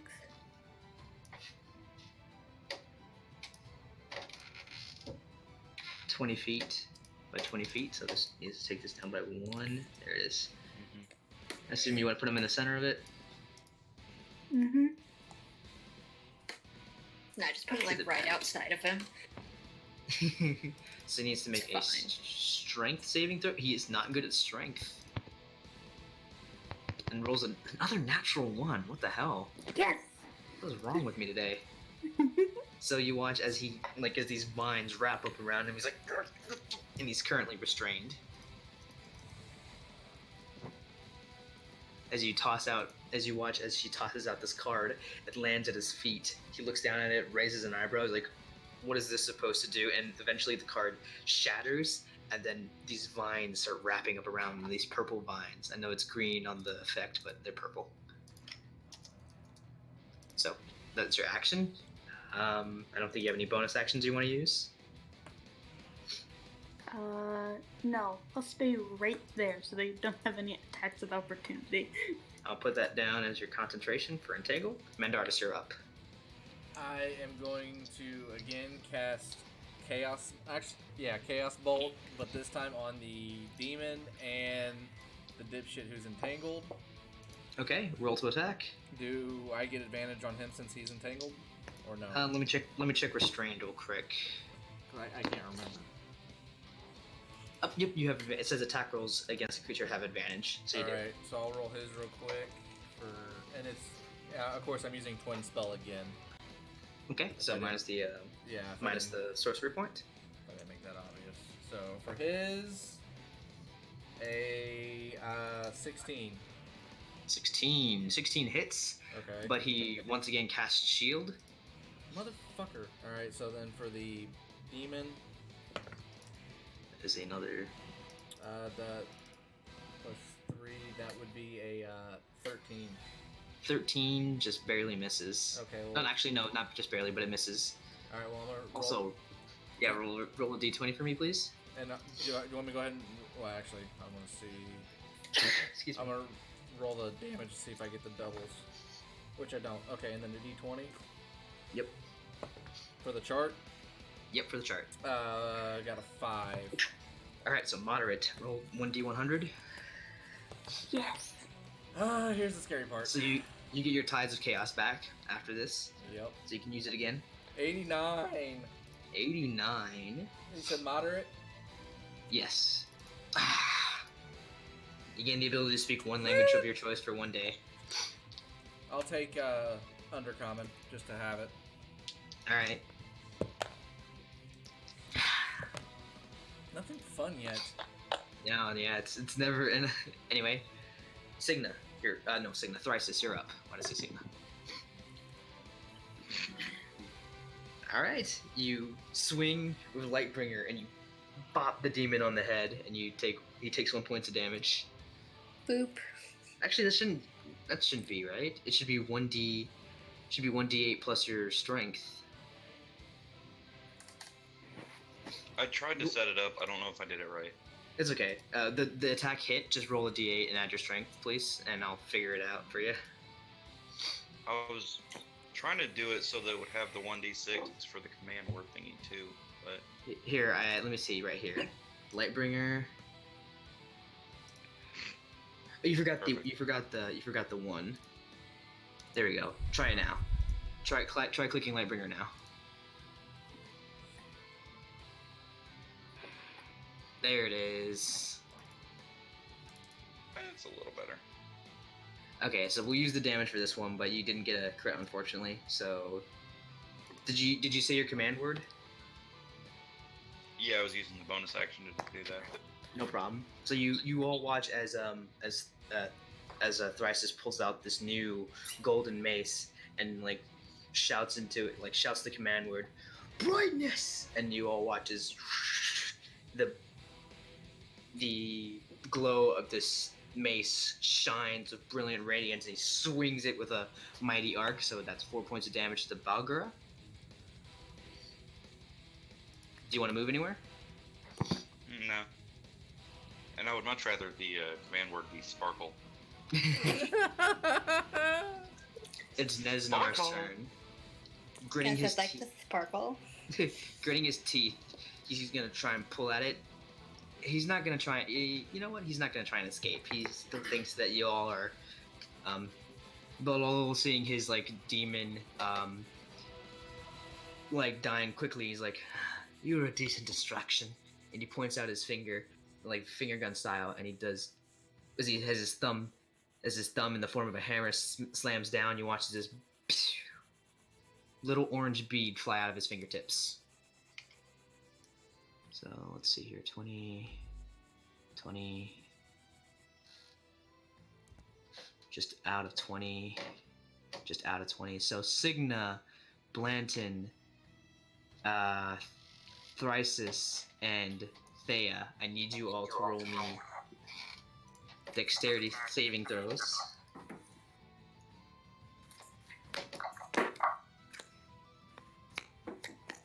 Nat 20. All right. So you'll take half damage. As Well, that was crazy.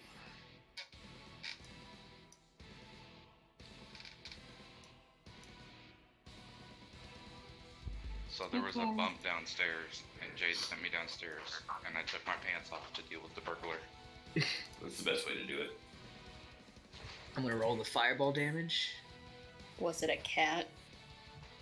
Probably a dog, but we have 4 So of them Blanton, and 3 16, cats. Thea, 18, natural 20. Joe, you have advantage because of your danger sense. I need to roll for the Durgar. Wait, say what now? You watch as the mage slams his shoots, and this ball of this tiny little marble shoots out, hits the ground, and detonates into a giant fireball, and you all cover yourselves as you get hit by it. So you need to make a dexterity saving throw, but because of your danger sense, you have advantage. Oh, you didn't say my name either. So while she's rolling that, I have a question. Go ahead. I actually have great weapon fighting. When you roll a 1 or a 2 on damage for a die on a melee weapon attack, you can re-roll. Uh-huh. So I rolled a 1 the last time. Is it too late to go back and re-roll that? Yeah, just try and remember next time. It's okay, it happens. Yep, nope, that works. Just thought I'd ask. It happens, yeah. Let's see, the Balgura. So all of his minions, the Balgura, the Durgar, fail. Everyone else succeeded, so everyone else only takes half. So 15 points of fire damage. So these two are bleh and bleh. And this one, since he's resistant, only takes half, which is 15, and all he had left is 13, so he kills his own demon. How much damage was that? 15 points of fire damage. Is that halved or? That is already halved.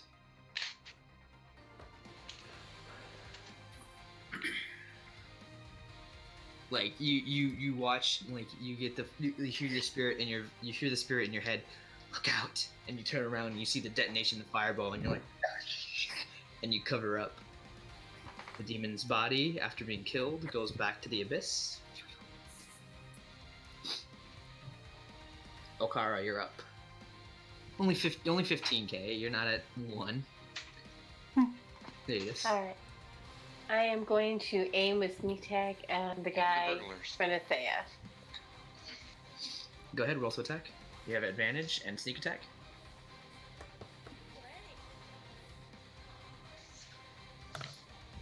Ooh. Ooh, roll another sneak attack. Crit. Fucking A. I like it. Who are you aiming at? The one in front of Thea. Oh, okay. Just immediately eviscerated by a bow, by an arrow. His throat just... Blanton, you're up. Alright.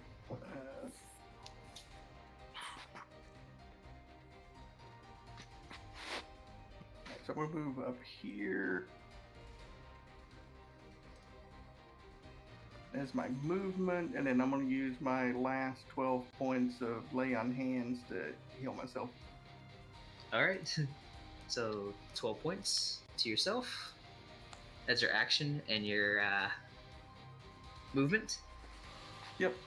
And I'm spent for the round. Signa, you're up. Alright, I'm gonna move here. And then use my attack to throw my javelin. Roll to attack.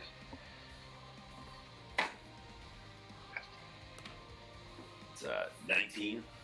So 19 hits. However, he sees the attack coming and he's gonna go cut across the front of him and cast shield again. But it's also a crit. So Oh, never mind. You're right. I forget you crit on 19s. So yeah, that just automatically hits. Doesn't matter. And then I also speak the command word. I believe it's what, in prison. In prison. So you all watch as Thrices takes this weapon in hand, his javelin. I don't know why I keep confusing those two names. They're not even slightly alike. He takes this javelin made out of bone, and throws it, and it slams into the chest of Nesnar, and you watch as And then 12 damage. these bone protrusions begin to sprout out and wrap around him. So he needs to make I believe it's a dex save. Hold on. Let me tell you.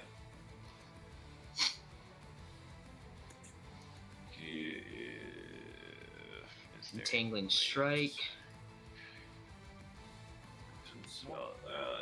Strength check against your spell save It's a- DC. It's a 13 with that thing, so he needs to make another strength check, which he's not good at. He's entangled twice. Yeah, he's entangled twice. That means he has to escape it twice. Like He's not that doesn't moving mean anytime soon. it doesn't mean double advantage, but that just means that he is indeed trapped. All right, so Grim, you're up. So if I walk into this, is it gonna screw me as well? It is.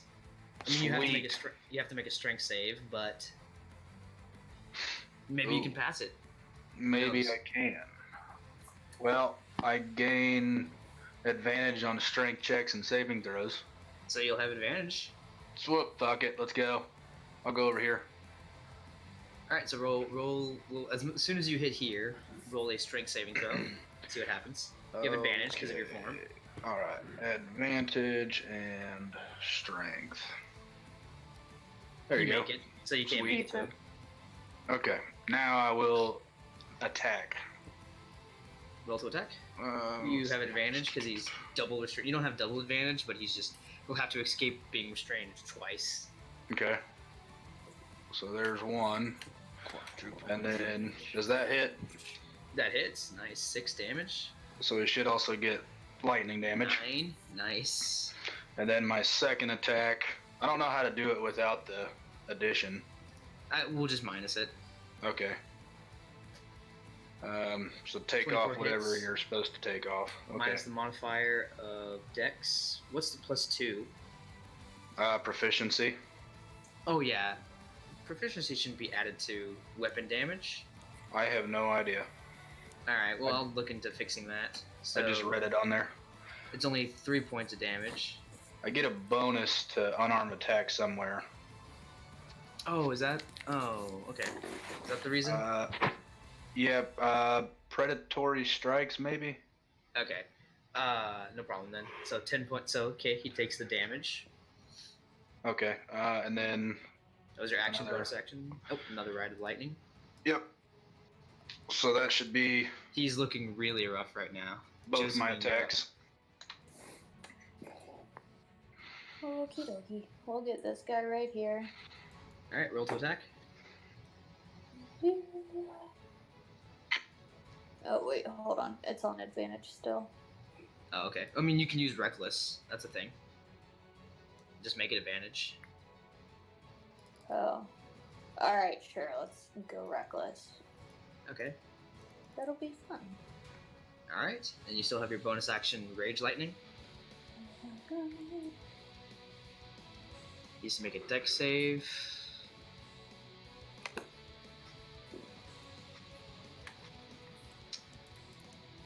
makes it, so only takes half damage, but still. So you take your axe, you flip it through the air, and you like send up a charge of lightning, and you strike down on him, slashing his throat.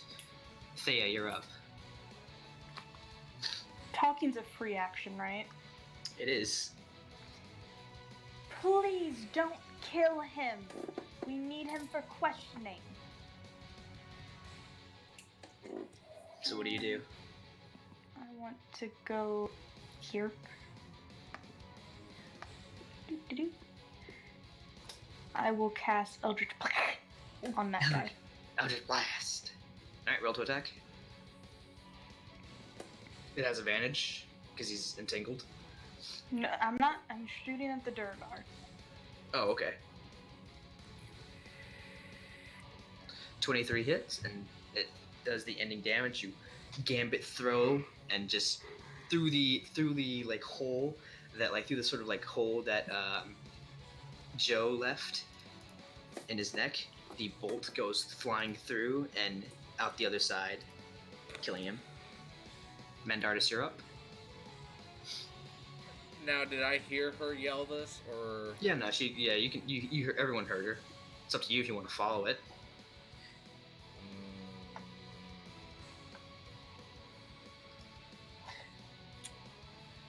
Let's see. Oh, hey, Will, can you flip a coin for me? Yeah, sure. I've got it in my head. What's gonna? If I. One is heads, two is tails. Yeah, let's go with that.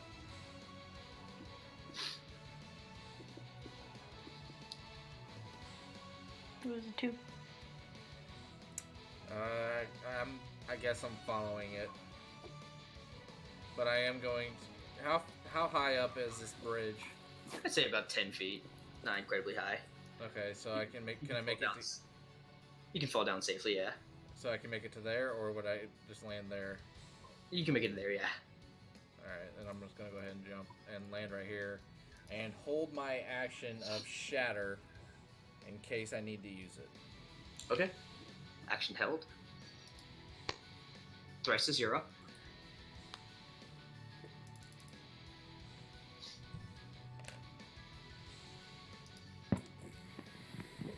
One dude is the last one left, right? Yeah, it's just the drow left. Yeah, and Thea screamed, "Don't kill him yet." I have a card for questioning.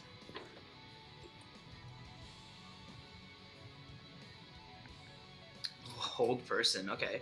That is a wisdom save. What is your DC? Thrice Should be 14, so... 14. Gonna be restrained 3 times. That's a 21. Natural 18 on the shit. die. So he watches the thing that starts to take hold, but he shakes his head out. It's like, nah, not this time. Still entangled, bitch. Now it's Still Nesnar's have turn. the bones wrapped around. He smiles. He's like, he looks at you all. He's like, you should have listened to the girl. Named for the head. And you watch as he Alright, Thanos. he turns to mist. Do I have the chance before, as I see him start to do this, to use Shatter? Yeah, you said that was your reaction, so go ahead. Okay. Yeah. So he's using his bonus action to cast Misty Step. He watches. Tides of Chaos. It's not an attack; it's a saving throw. So just roll the damage. Oh, that's right. Duh, I keep forgetting Shatter's not an attack. I'm an idiot. But anywhere where you put it, I think, because no, past if I it. put it right here, it wouldn't touch Grim. I want you to hurt your friends. Too bad. I'm not that big of a dick. So 3d8. So that's a Constitution save. Yes. All 8s. Yeah, now I'm getting good rock and rolls. Not on any of my attacks, but on saving throws. But he makes it. Well, whatever 19, half of 19 is. Half of Yeah. 19 Should we wait? And then you round up, right? So 9. divided by 2, rounded up. It's 10. So how do you want to do this? Well, since it's basically a bunch of blades, if I'm reading this right. It's essentially it's Oh no, it's a thunder thing. It's a thunder. yeah. So basically, when it goes off, it's going to literally shatter his entire bone structure. Mom's dead. To where as soon as he turns to mist, he just collapses.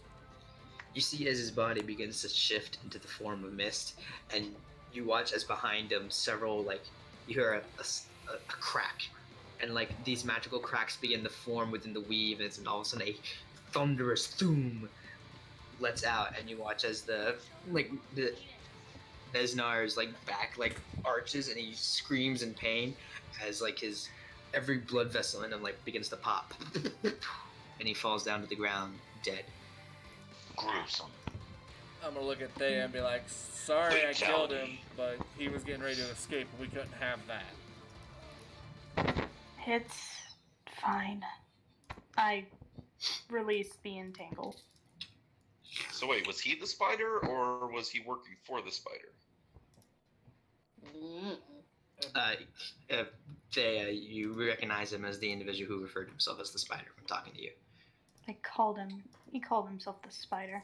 I just walk over and grab my book. Snatch it back, only And the staff.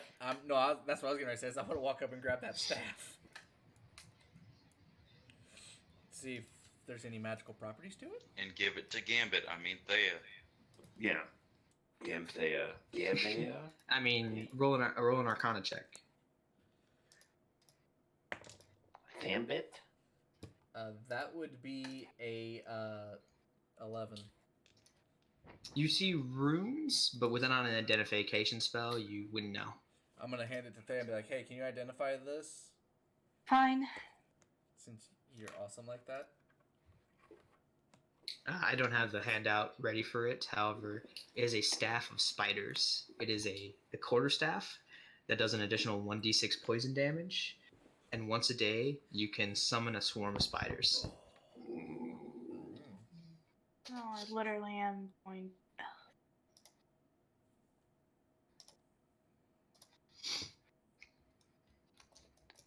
I just kind of look to my tattoo. I feel like they're making fun of us. What do you think? Hard to tell. But they helped at the very least. And we have a research. And a quarterstaff. And a quarterstaff with spiders. What are you researching? Magic.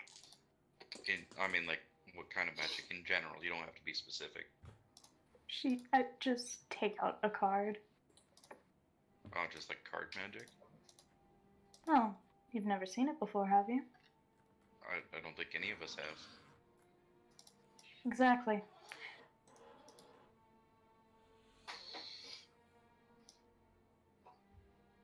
I'm going to name it. It will be called a Yu-Gi-Oh magic. You are not. Yes, but it's the heart of the Already did. cards. Yes, and I have the Too notes late of the now. correct name. Well, you won't tell us what it's called, so... Exactly. Dual monsters. So it's Yu-Gi-Oh magic. That reminds me, Joe. Yes. Tara? A slight hint of the style.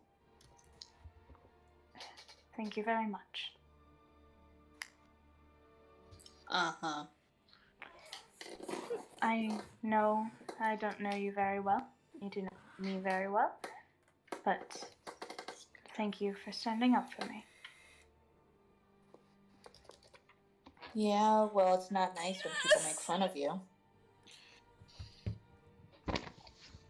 You okay there? If you read the chat,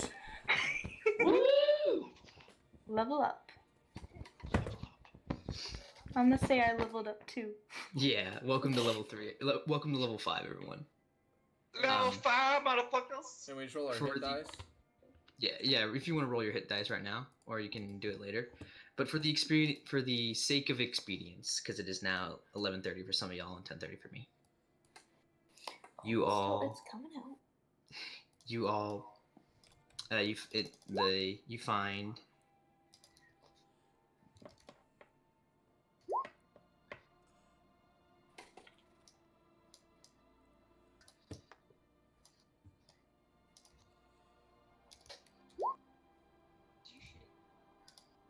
Lying me? You're lying. You shape. Gmos.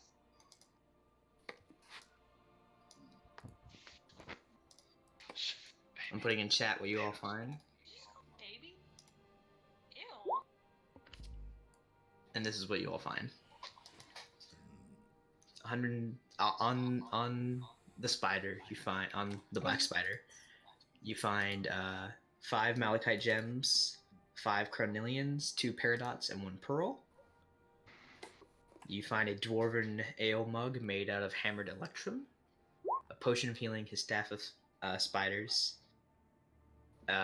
On the Duragar, you find together about a bunch of raw gemstones worth about 100 gold pieces. 3 of these glowing mushrooms that you sniff seem to have magical properties to them, and 4 obsidian darts that operate as +1 daggers. I instantly eat one of the mushrooms. You shrink. You go from your normal height to shorter than the dwarves. Is that the pigmort? Yeah, the pigmort. You now have only 2 doses of pigmort. As you immediately shove one down in your mouth, you shrink to about 3 feet tall. You're about the size of a gnome right now. I Wait, did Mandardus do that? Yes. Yeah, Mandardus. So I'm you're now. gonna walk up, we're gonna pick him up by the scruff of his neck and just laugh at him. And I put him in my pocket. You're now considered. Well, I mean, he's not small enough to fit in your pocket, but he became a small creature as he immediately ate one of the things. If we feed him another, do you think he'll shrink even more? Do it! Jack comes up and starts to like paw at him. Can I have that pearl? I get some new spells, y'all. So you all head on back to with your loot and your victory in tow. You all head back to Phandalin and announce to the people that you have not only found the lost Phandelver mines, but have also taken out the Black Spider. You all have cheers and a party and revelation at your manor. Thea participates, but eventually within the night, once night falls, you get this feeling like, well, it's about time I get out of this small town. Collect your cards, give yourself a quick reading of the future to figure out your next direction, and you begin making your way there. Our next erection. I now have the Hermit and the Justice card. Mm-hmm. Whatever level they are, whenever you make your next cameos, what level you'll be. Hopefully, what did you think of this homebrew class of ours? That's actually, I fucking like it. That's dope. Yeah, that was pretty slick. Okay, so what was it based off of? It's based off of tarot readings. So what she does is she has a deck of cards, and she draws her cards in combat, and each card represents a spell. So it's just kind of like a gambler mage. Gotcha. So do either of you read webtoons? Yes. Not Yes. not regularly. Did you say yes, Kay? Yes, I do. Have you read Soul on Hold? Yes, I have. Okay. Sorry. We did get our long rest, correct? Yeah, you all level up. So post this adventure, a few months go by. You all hang out within your manor. So it's not a lot of time, maybe about 2 months. So anyone wants to tell me what they want to do in their downtime over DMs, what you do for the next 2 months. I'm out exploring. I guess making a bar, starting that brothel, I guess. Making an abundance of healing potions to possibly sell. At the bar as well. If that's what you want to start doing, if that's the business you want to start drumming up. Does my sword come in? I'll give you the stats. Your sword and other requested items are brought in. Did I ever get my Absolving the rest? patrons of their brothel as they leave, absolving them of their sins, He just starts handing out generously in their pamphlets. grievous acts. There's a the brothel, and then there's like a confessional just like outside the doors. But you can use this to pay. You can use the money coming in from the bar, brothel, healing potion store to pay your servants and guards if you so choose to hire them. So you don't have to worry about it out of your own pocket anymore. Just so you know, Fireball's gonna be my 3rd level spell, my 6th spell. But we can talk about downtime next time. But eventually, you all, but a quick glimpse into the future. You all are. It's been 2 months.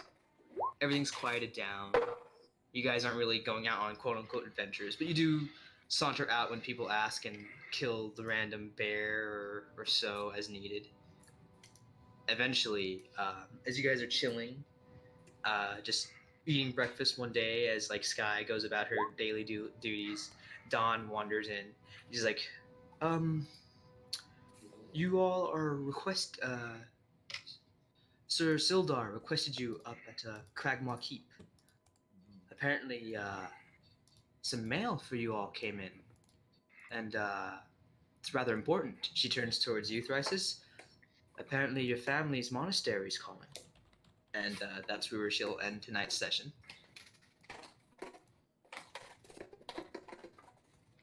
Crap, we have to go see the monks. I hope Did you guys I ever enjoyed get it. my recipe? So You get it, yeah. We'll talk Okay. about downtime and DMs and in the future, but for now, we're ending. Outstanding. to I hope you guys enjoyed this session. Yeah. I hope you enjoyed Kay's quick cameo in her little cardcaster class. Yeah. Of course. Yeah, that was awesome. Most indeedly.